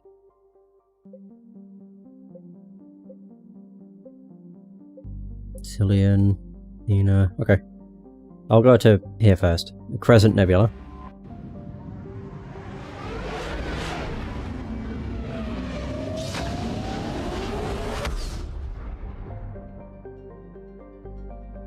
Ooh. Oh my god, it's huge. Why has it got to be so big? Thale. As a typical hydrogen-helium gas giant, its complex system of rings is unstable, dating back only a few million years. They are thought to be the shattered remains of a comet. Words sound about right. Signal confirmed. Heyo. Naxal is an ammonia, methane ice giant. Several smaller energy corporations shut out at the big market in the Faya Gateway system are attempting to develop a local helium-3 fuel mining infrastructure to service Ilium. The leading investor is the human corporation Elfel Ashland Energy. Their efforts have been hampered by the extra-legal pressure the H3 cartels in Faya system can bring to bear. From simple price undercuts to bureaucratic obstructions, denied permits and constant health and safety inspections. Oh. That's not gonna work. So this is fuel. Yep. So there's 350. There we go, cool. Ilium! Oh! Oh my god, it's huge. Ilium is a classic garden world. Is an entrepot between the Terminus systems and the Asari Republics. To abet this trade, the normally stringent customs laws of Council space on product safety, prescribed materials, and sapient trafficking are relaxed. The world is hot and massive, ground settlement is only possible at the higher polar latitudes. In more equatorial locations, the population is housed in arcology skyscrapers to escape the heat on of the surface. Reaper forces met a surprising amount of resistance at Ilium. Its leaders were paranoid about keeping their fortunes, and were influential in both Terminus and Citadel space. They acquired a large defense fleet and a high number of fission weapons, and in the brief space battle used them on the Reaper fleets troop transport rather than their near-impervious capital ships. As a result, the inevitable ground invasion has been slow to a crawl as the Reapers manufacture more troops. Yeah, I believe Ilium is where we got Thane in Mass Effect 2. Pretty sure it was. Oh. Found it. Liquid assets. Nice, just got a bunch of water. Good stuff. Berrigale. While not a classical hothouse world like Venus, Berrigale is scarcely more hospitable. In addition to being closest to the star to sail, its core contains many radioactives and other heavy elements. These increase the heat of the planet and drive volcanism. Berrigale's crust is too rigid for plate tectonics to function, and the planet will go through cycles in which the pressure builds to a massive super-volcanic eruption. These spew ejecta over thousands of kilometers, leave caldera 100 kilometers across, and spew enough molten material to repave entire continents. The last such event was 812,000 years ago. The current rate of outgassing from volcanic hotspots suggests another will occur within the next 10 millennia. Oh. Ponolus. A fairly typical Venusian hothouse, Ponolus seems almost tame compared to the violent volcanic outbursts of the inner world, Berrigale. In contrast, Ponolus is nearly inert, with no active volcanoes or plate tectonics. The most dramatic event in the last million years was the foundering of the Asari Aerostat research platform Alvuizic in 2092, which fell after being hauled by an improbably unlucky meteor. Most of the crew successfully reached escape capsules, but 6 were lost. The crushed wreck of the platform now lies on the Creocyte Plain in the southern hemisphere. Oh.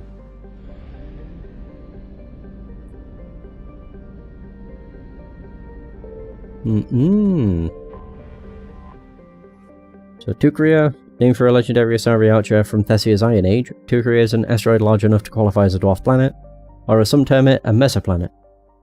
Its gravity is sufficient to give it a spherical shape, developed for nickel and iron mining.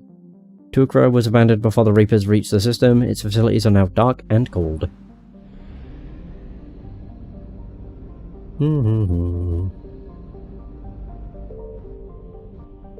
We have Naxel.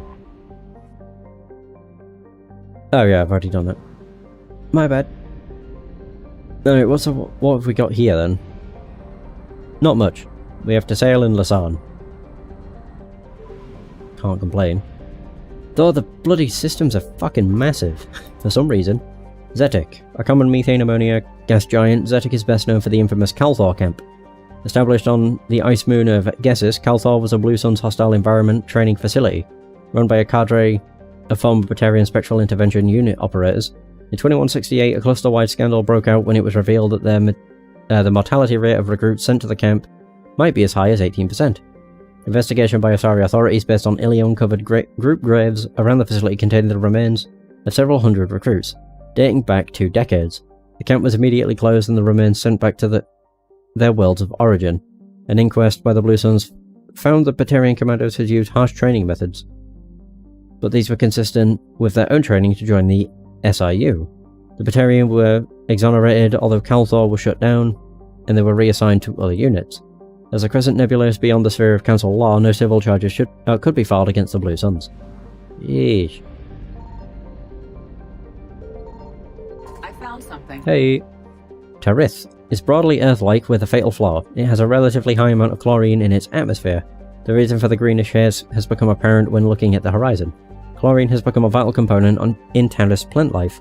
As a defense mechanism against native herbivores, many species have the ability to release clouds of toxic chlorine when disturbed. This gas is heavier than the atmospheric oxygen and tends to settle in low places. While avoidable, this has placed Tarith near the bottom of the lists for colonization. There are intermittent signals originating in the heart of a large chlorine swamp. They appear to be coded, though it is not impossible that they are garbled distress signals from a downed civilian ship. Oh. There's wreckage. 150. Okay. So, Dorier? There's a large hot world with a poisonous atmosphere of acidic nitrogen oxides. While the planet is too close to Lausanne for this to condense and fall as rain, this makes the environment too hostile for forms of life more sophisticated than bacteria to evolve.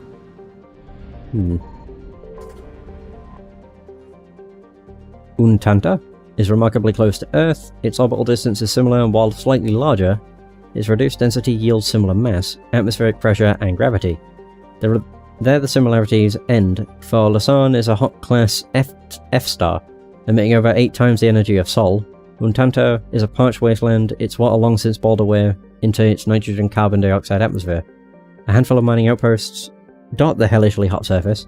The crew remain in underground bunkers, sending remotely controlled machines out at night to do surface work and load cargo for shipment. 230. Oh. What?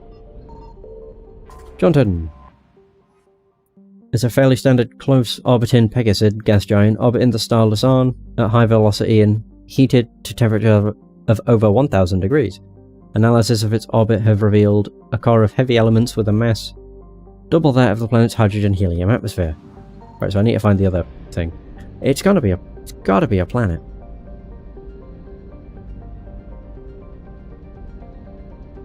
Where the heck? Oh, wait, what?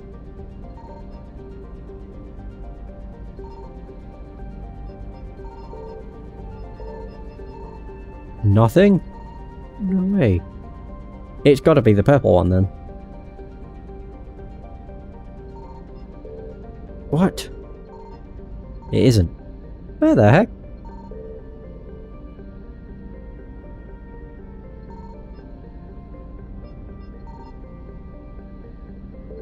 There it is. Bayalt. So Lausanne's heat pummels the Nirana belt, a ring of protoplanetary material relatively close to the star. However, this heat is not enough to instigate true melting as occurs in a planet's formation, so carbonaceous asteroids such as Bayalt retain a primitive makeup. Bayalt has yet to be exploited, so the Reapers appear to have ignored it. Probe suggests it is high in chondrites and troilite. Oh, there we go, that's everything. Yeesh. That system is huge. It's way too huge.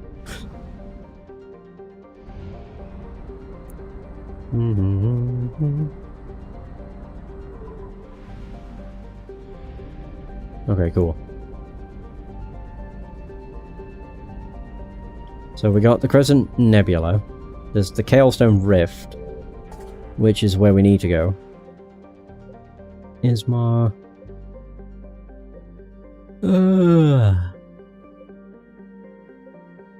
Kipler Verge, Nubian Expanse.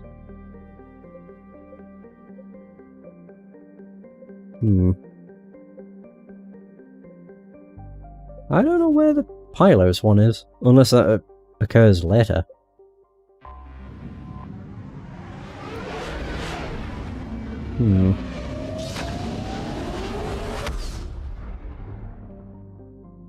So we have the Kepler Verge. Oh, of course, I've been here. Yeah, Newton. I've already read everything here. Never mind. So, Kalestone Rift. I could have sworn I had something to do with Dr. Garneau pop up beforehand. Maybe? I'm not really sure. No, it can't have, because we couldn't have gone over here. Holy crap, it's far. Jeez.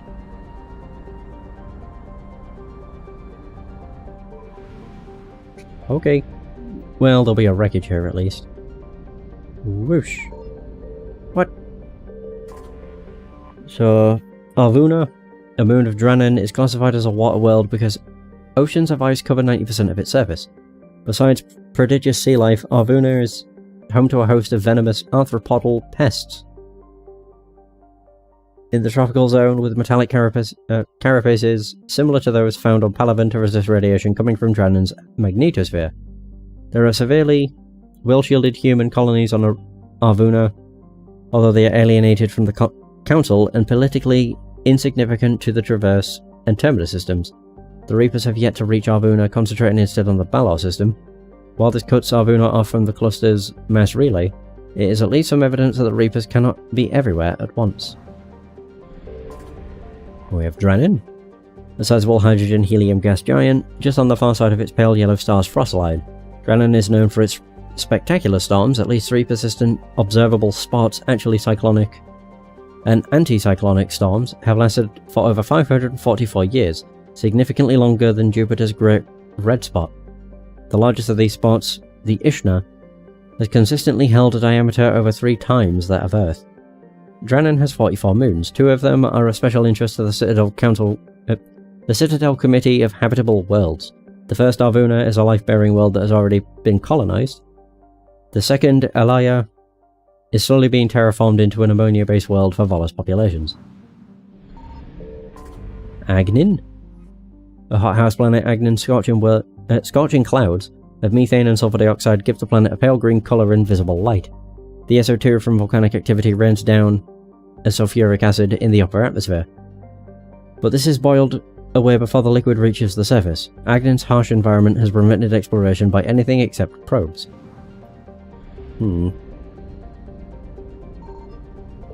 What? Alphamus. A hydrogen-helium gas giant, Alphamus has its helium-3 refueling stations destroyed in an attack by Grow Zero, an anti-population terrorist group that wanted to stop further immigration to Arvuna. A consortium of Arvuna-based corporations are currently rebuilding the stations. Alliance Advisory. Alphamus is not considered vital to the stability of the ASA system. Civilians working on the Helium-3 platform should not expect Alliance military intervention in case of kidnapping or other violence. Wow, how nice. We have Shur. A remote rock planet kept in ice, Shur has been exploited by Aruvnan corporations for its minerals, home to gold veins used in spaceship shielding and as well as jewelry, and cobalt deposits used in high tensile alloys. Shur's resources show no signs of being exhausted anytime soon. A light gravity helps keep the planetary exportation process cheap. Well, that's good. Okay, I need to find something. Sheesh. Oh, there's a Tamgauta. The outermost planet of the ASA system, Tamgauta is remote and largely unexplored. Its carbon dioxide atmosphere has long since frozen into fields of dry ice. I'm just gonna keep scanning. Signal confirmed. Hallelujah. Mahavid. We have located Garneau. Mojave is a metallic asteroid in the very sparse Nahata belt. It has a high nickel and iron content in the form of camosite. The rights to mine Mojave belong to TGE5 Mineral Works, who sell their products primarily to the colonists of Arvuna. A close flyby reveals light emanating from its facilities. Okay. Let's go!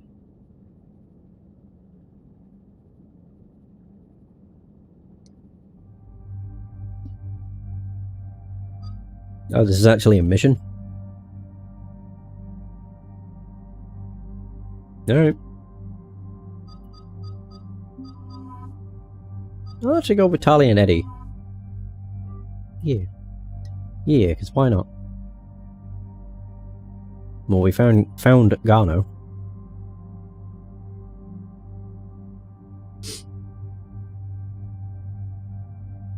We don't need anything. Nah. There we go. I'm at level 58. I only have 2 levels left. I thought I had more. Which means that, yeah, there's no way you can max out every power. Well, that bloody sucks.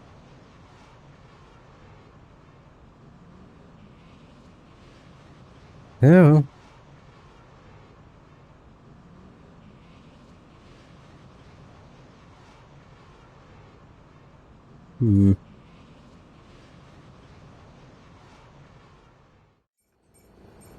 We're about 5 minutes out, Commander.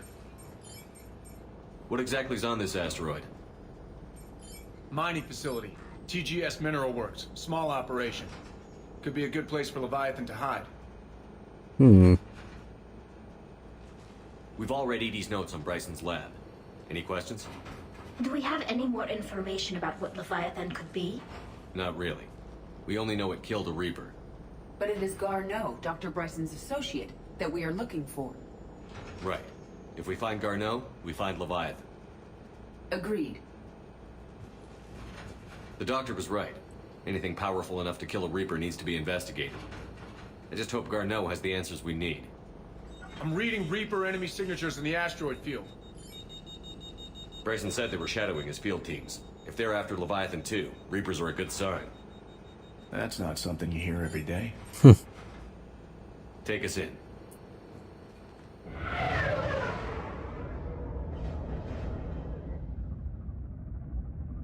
Ooh, where the hell? What the that looks really weird. Kind of cool though, but still very, very weird.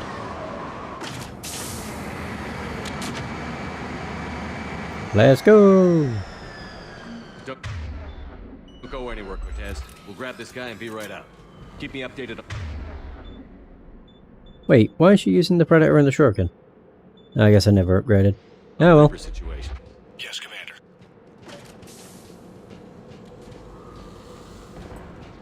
I guess we're going down.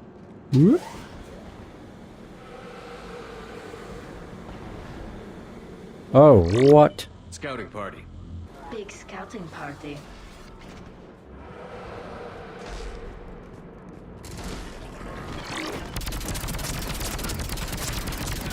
Go for whatever.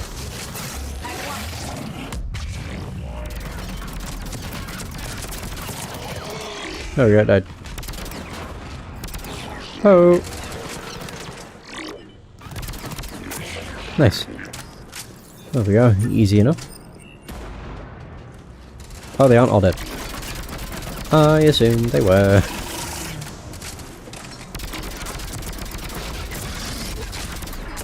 Oh, it didn't hit me. Heyo. What? Let's get Garneau before the Sirius troops arrive. These are civilians. They must be terrified. Wait, who? What? Who are civilians? I'm confused.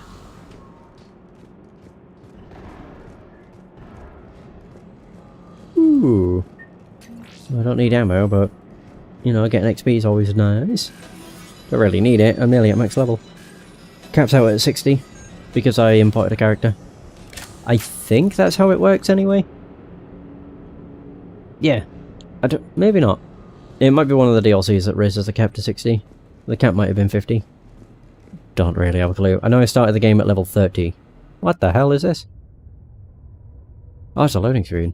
That was weird.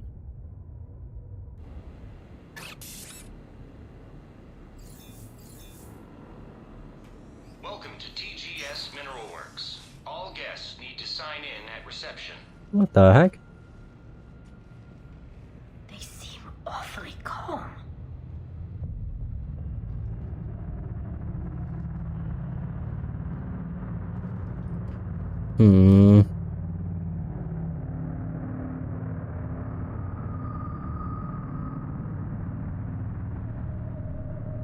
Are they all indoctrinated?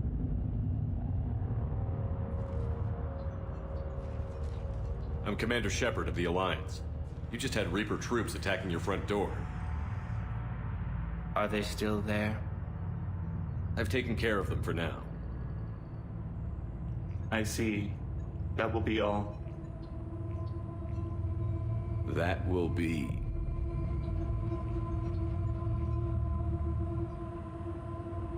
Hello? Yeah, they're indoctrinated. The entire thing is. Yes. Welcome to TGS Mineral Works. How can we help you? Yes. For the tour. Please sign in. You don't seem worried about those Reapers. You know something I don't? TGS Mineral Works is a small to mid-level supplier of tungsten to the galaxy. That's not what I meant. Are you familiar with the applications of tungsten? I'm looking for a researcher named Dr. Garneau. He would have arrived within the last couple weeks. If he's still here, I need to speak to him. We have no Dr. Garneau. Do you need to see a doctor? How about I just go in and look around? No. The access elevator is broken. Oh, you mean it was just broken? Now, we're done. Step away. Step away. You don't belong here. Something's wrong with them. Come on. Let's look around. Careful. Yay! He was living in the Dakas. Dr. Triffin, your appeal is denied, your resources are cut off, and you've been reassigned. Clean out your office and report to Dr. Land. There'll be no further discussion on this matter. Excuse me. You don't belong here. Okay. Good talk. I don't really care about that. You can't be in here. Well, blow me. The tests reportedly pushed the subject past his emotional breaking point. The subject is currently in a catatonic state and being treated in hospital. All further tests planned for the subject have been cancelled. Moving forward, a new screening process will be put in place to prevent similar delays. I will call security. Try it. See what happens. You can't be in here. I will call security. Security! Turn back. Return to your ship, Commander. Whoa, he walked through me. Creepy. Alright. The people seem fearful. It is difficult to determine why. We need to repair the elevator. Repair terminal activated. I'll set the drone to repair the elevator, but we have to stay with it.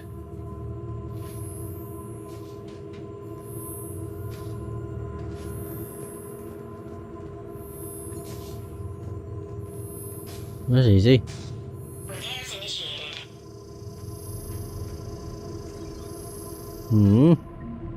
Oh. Access granted. Oh, there we go. Alec Garneau. Stephen Bragg. Fiona Triffin. I don't really understand why we had to escort a drone, but okay. The security log for the elevator said Garneau was here in the last week. Why would they lie about that? No idea. Let's hope we don't have to look too far.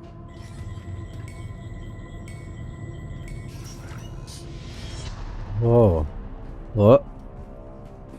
Okay, the music just got a lot more tense for some reason. After comparing the stomach contents of Varen from 8 different regions, we must reevaluate our current understanding of their feeding practices. What a job. Examining the contents of Varen. I don't care about that either. The train's pain threshold before retrospect is too high. What? What if the pain stimuli is applied more quickly? What? We should look into that. Where the hell are we? An Asari? Have you seen Dr. Garneau? You shouldn't be here. Well. Evolutionary implications of human biotics. That's odd. I see a trend among the miners. They appear to be doing everything but mining. Whoever is moving my stuff, some of my the data I've been compiling, and how historical weather events affect Hanar. Government have gone missing. If you moved it, please return it. It is a culmination of years of research. If you need me to help you find space for your project, just ask. I'd be happy to help. Tennis.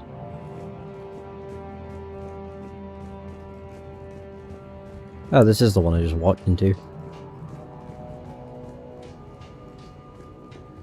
Even estimating 60 days for complete global starvation.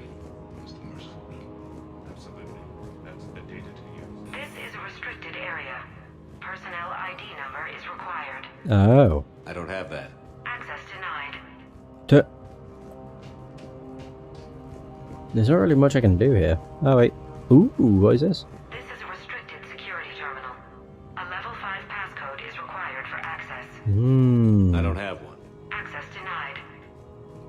I don't have one. Access denied then.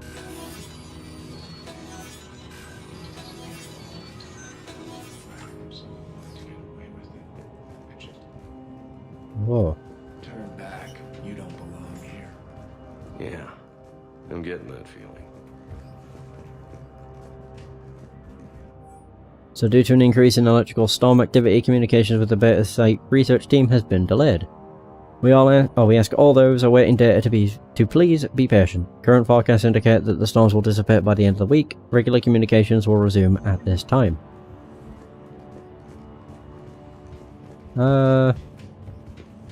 It's just the data pad.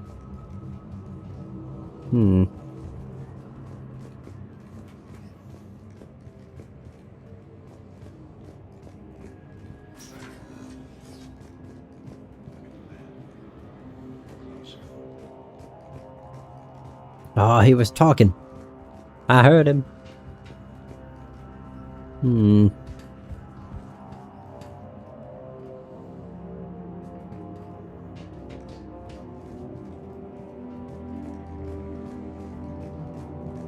Is there anything else in here? Ah, there's a door. Didn't even realize I could bypass it. My bad. Ooh. Another data pad. Ooh. Attention. Comm system is offline.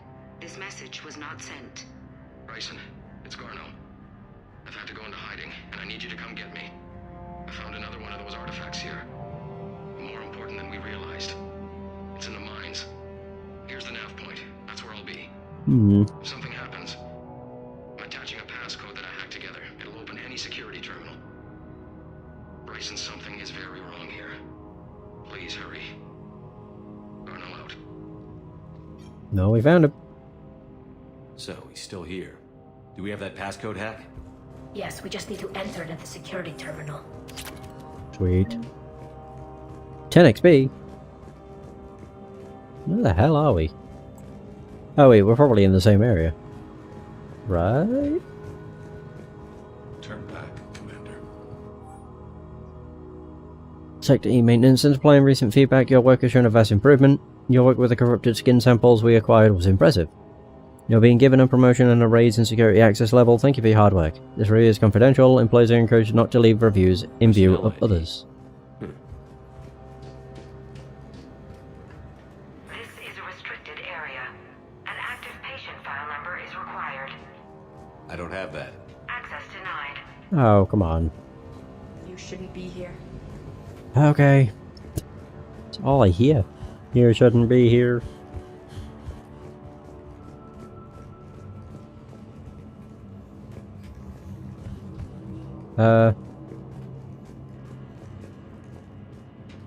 So this takes us to the mineral lab. Turn back. You shouldn't be here. Can I now do this? Aha! Punch in Garneau's terminal hack and see what it gets us. Access granted.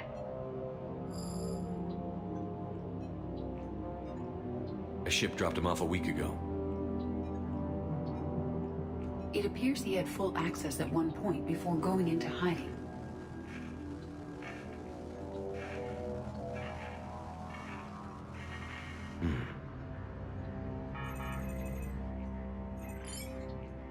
Unknown male was involved in an altercation in the mines. Garneau was heading to the mines. Looks like he was taken to the medbay. You are in the mineral lab, a low security, all access area.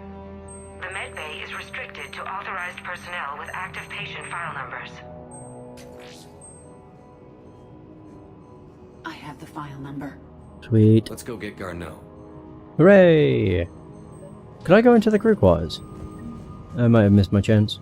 I should be able to. What? Oh.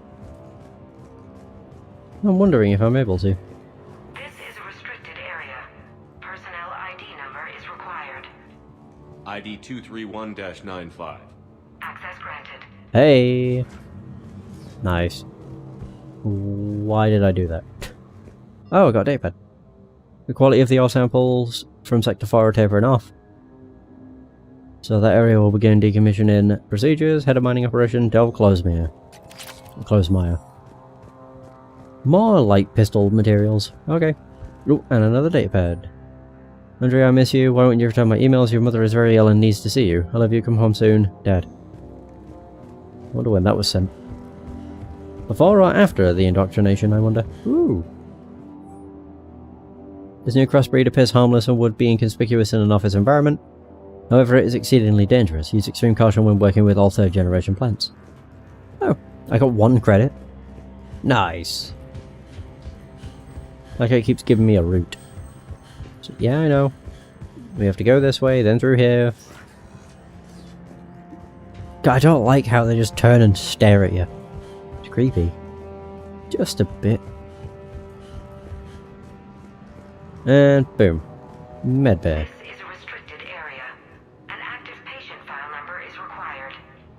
File 7364. Access granted. Oh yeah. Turn back. Oh yeah. I just realised where we were.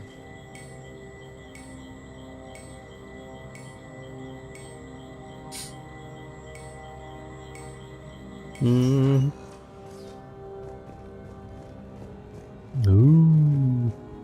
Well, we're in the medbay. Go to the medbay. Oh, there's literally nothing else here. My bad. Oh, there's a body. Oh. Is that Garneau? I hope not, Shepard. If you are looking for Garneau, you have found him. I am Dr. Garneau. I'm Commander Shepard of the Alliance. Are you all right? Yes. Only I'm trapped in here. He seems a bit weird. What's been going on in this place? I was doing my research. Until the incident. They attacked you. It's true. But aside from my confinement, I'm fine. Bryson's research led me to you. Bryson sent you? He's dead, Doctor. Killed by his assistant. I see. I need you to tell me everything you found on the Leviathan. Bryson seemed to think it killed a Reaper. It's a myth. A dead end. In your message, you said you'd found an artifact. I did? No. Yes, Doctor, you did. But now we've got Reaper forces attacking, so I need to break you up. We'll grab the artifact and go. Reapers. The darkness must not be breached. The darkness? Oh god. Doctor?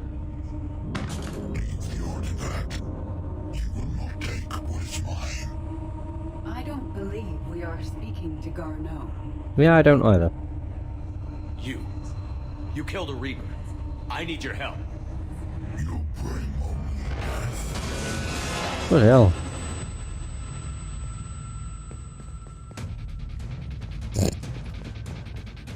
Oh god, he just popped in. Oh, that was gross.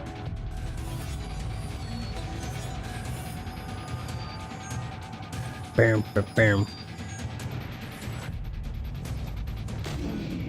Oh my god, really? Someone has cut the power. There he goes. Leave this place. Wait! We really have to We need just... get to that artifact before he does. He said it was in the mines. Find a different route. Going up? Oh. Oh, I was about to say I can't see.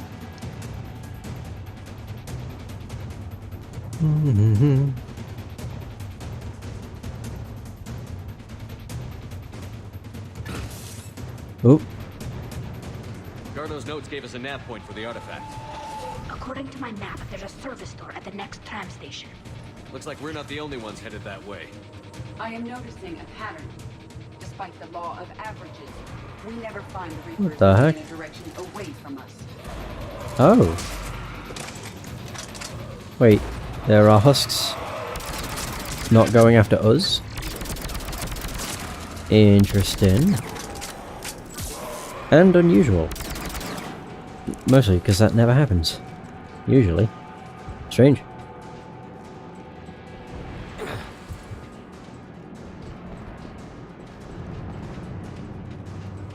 Do. Ooh. Okay, so I got a mass pulse recoil system 2. There we go. It's tempting to just kind of like try and run. Oh, there's Garno. Now we're gonna fight. Yep, everything. Good stuff. Oh, of course we have a Ravager.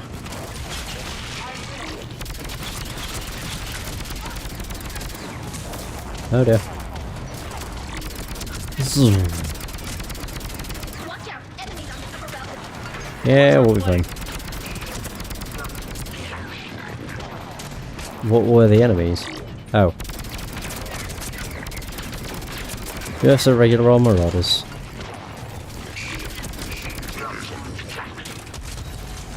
I don't like how they keep getting just like launched across. Oh. Two Eddies. They seem like it. Whoa. Well, I picked up ammo, more ammo. We're all good.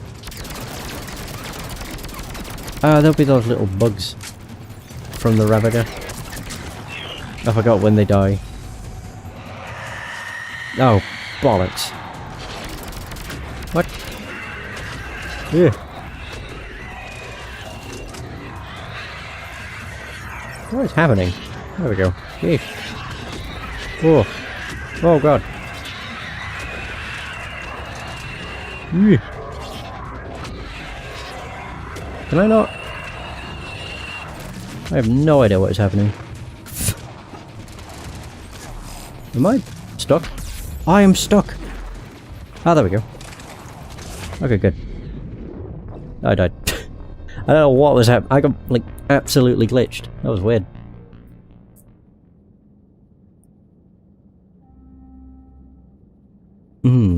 Yeah, that was very strange. Because I was trying to dodge out of the way of all their attacks. I ended up just getting stuck on nothing. So that was fun. I should actually use this. There he goes.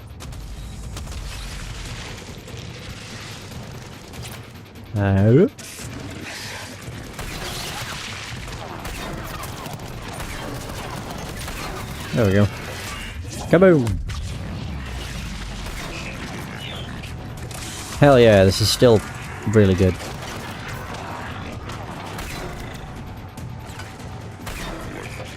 Yeah, it could take out a shield. Instantly. It's incredible. Watch our flank.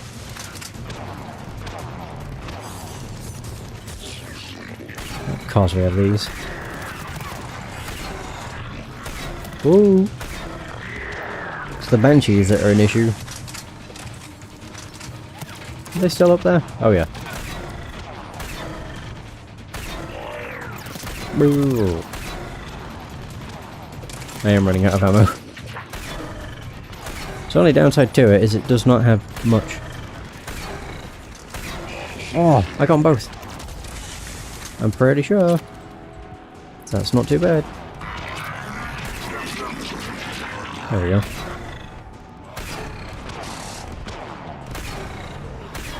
Hold up. There is a Ravager. Swarmer? There is a Ravager. I did not do what I'd hoped.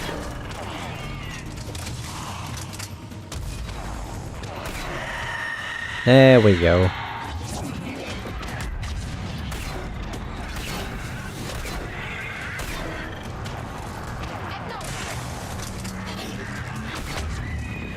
Oh.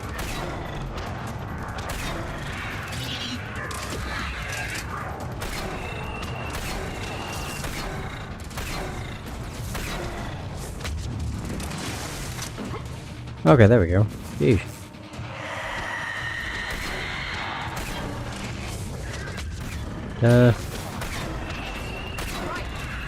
There we go, one down.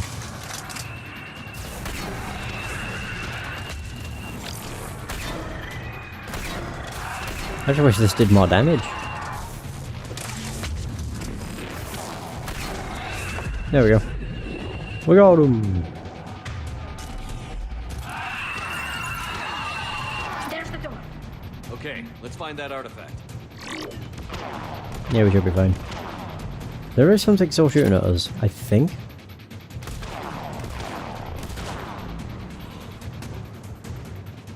Oh yeah. Why are the husks not doing anything? Oh.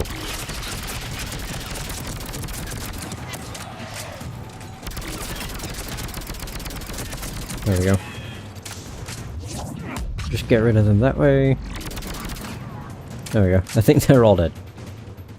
What's in there? Ooh. Pistol cranial trauma system? I have no idea what that does. Looks intimidating though. What was that? Hmm. Looks like the door's power supply has been cut. Oh my god. I'm seeing the trouble spots out there.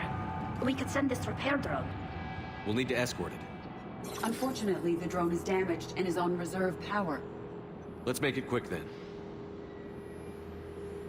Oh. Oh god, this thing is slow. Ugh, Jesus.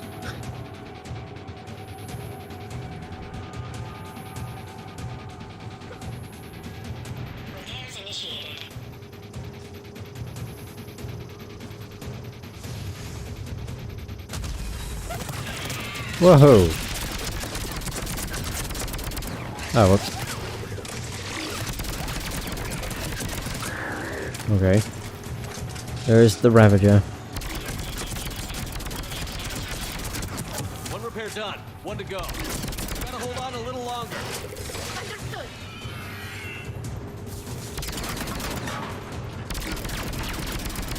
Oh, come on. I have no idea where it was going. Jesus. Oh, that is not good. What?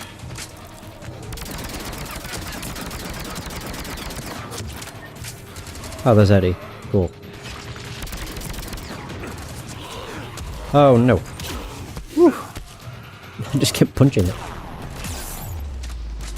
Oh god. First aid, please.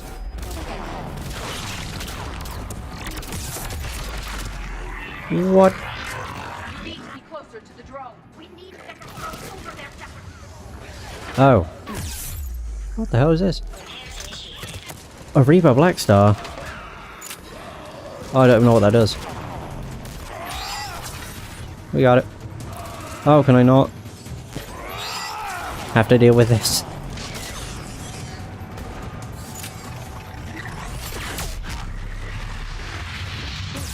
What the hell? Oh, okay, cool. Door should be online. I can't do that. I don't even know what the Black Star did. Oh shit, really? The Executioner still does a fair bit, to be honest.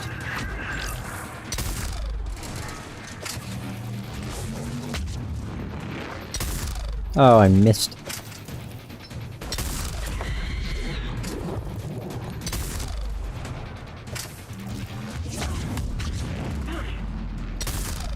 Well, we just need one more shot. We got him! Whew. Alright, cool. Ah, it sucked. Oh, wow.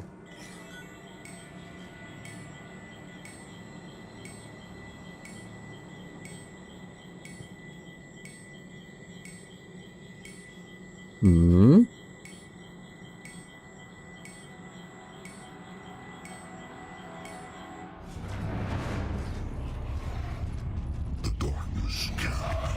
What the hell is this? The artifact. Like in Bryson's office. Move! I've got a shot!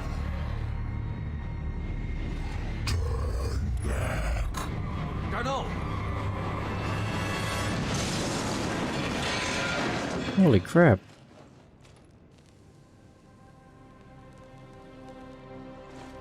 Damn it.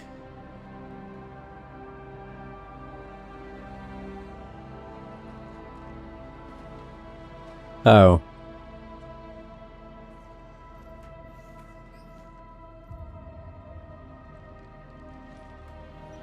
Is that the actual Garneau? Shepard, over here.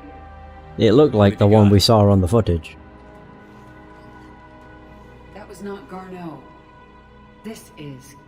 It appears he's been dead for a while. Yep. So, Leviathan can have Bryson killed, can take over this colony, and he can use them as puppets. Huh. Anything else useful? Encrypted data, and a personal log with 8 missed calls from a Dr. Anne Bryson. Anne Bryson? His daughter. Who are you? What are you doing here? I'm Commander Shepard. Are you alright? I think so. I feel strange, but... alright. Ooh. Do you recognize this man? I've never seen him before in my life. Someone here killed him. Someone here? How is that possible? I'm so sorry. Can you tell me anything about what happened to you? Not really. I, remember... it just seemed cold. I remember a feeling... cold and dark. If dark was a feeling, that's exactly what I felt. Hmm. That artifact. Do you know where it came from? What artifact? Came out of the mine. Oh. Right. Head office was supposed to send someone. That's about all I can... Cortez, what's your situation? Can you bring the shuttle? Affirmative. Strangest thing. A couple of minutes ago, the Reaper forces broke off and left. Hmm. Reaper. What's a Reaper? What year do you think this is? 2176. 2176 was 10 years ago. Jesus. What? Let's arrange for these people to be evacuated into temporary quarantine. Imagine losing 10 years of your life. These people are in for a lot of surprises. Hmm.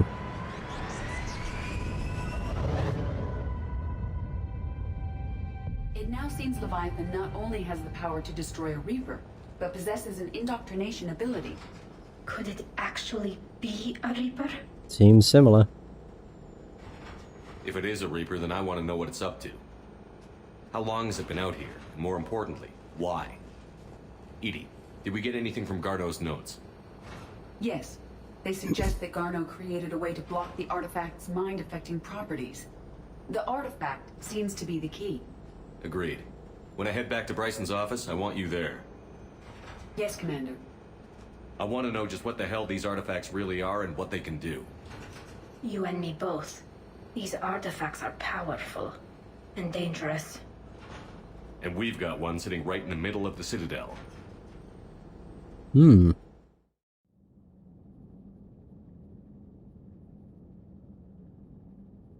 Interesting.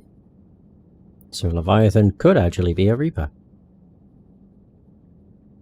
What if it's like the thing that came before the Reapers? Could be. Wouldn't be the craziest thing.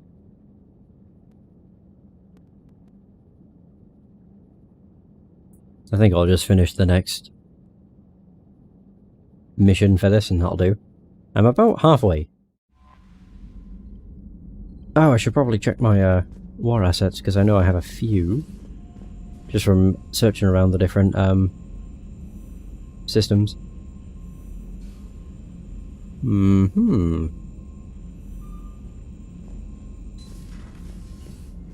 Alright, so... I don't think it's all that much, but... still want to see just what they are. So, Alien. I wanted to say Alliance and Alien. What was it? Governor Grothan Pasnus, the governor of the Batarian colony Kamala, was outspoken in the early hours of the Reaper assault, blaming the Alliance for the destruction of Batarian convoys that were in fact destroyed by the Reapers.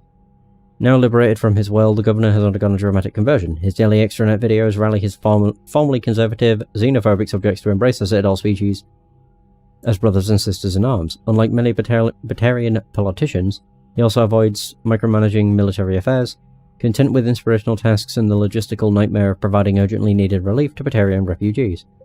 Void Devils Fighter Wing.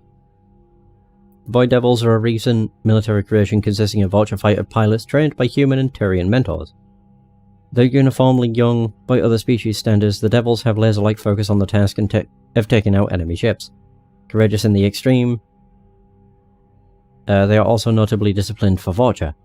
During the invasion of their homeworld, the Devils fought hard but ultimately obeyed the order to retreat while the wing was still intact, leaving them alive but burning for revenge. The Vulture Labour Team. Oh my god, they look weird. These socialised Vulture were a maintenance and calibration crew on a small scientific outpost orbiting Tyrix. Such skilled labour is rare among Vulture but not unheard of, since Vulture trained by other species for precision tasks develop finely tuned nerves and sensors.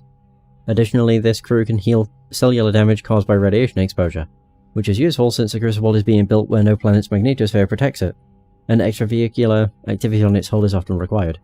Liquid assets.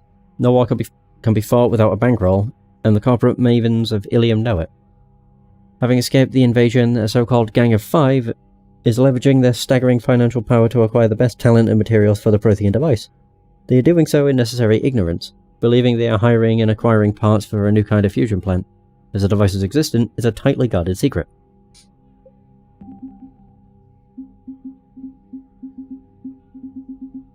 So, Alliance 5th Fleet.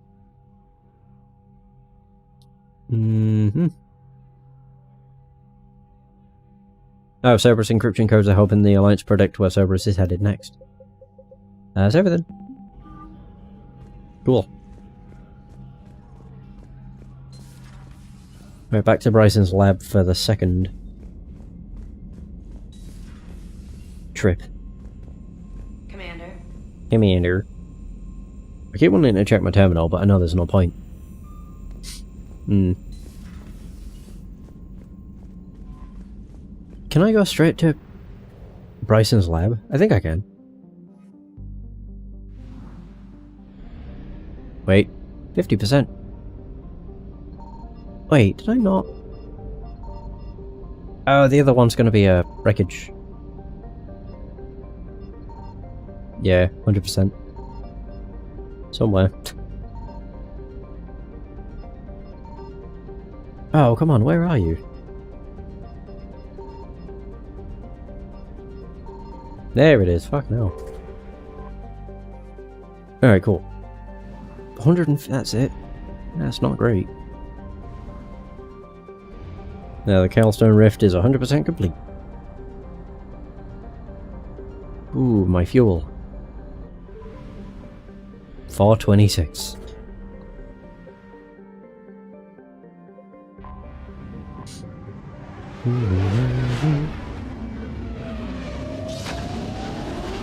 To be fair, from this next mission might be... How do I leave that till next session? I think I might actually just leave it. Yeah, because if there's a lot of talking, then that could be, you know, a fair amount of time. So yeah, I think I'll just wait and do that next session. Not bad though. I managed to do, you know, finish off all the remaining side quests and make a start on Leviathan. As I say, I didn't think I'd be able to finish it. But next session I probably can finish it and then do the next main mission. That's my hope. It might actually just be finishing Leviathan. Then the session after that would be the next main mission, and then Citadel DLC. Don't think I'll be able to get through that in one session either. But yeah, it all depends. Either way, that is going to be the end of this session. Thank you so much for watching. I hope you have enjoyed. And until next time, take care. And for those who stopped by the stream, thanks for stopping by. It's much appreciated.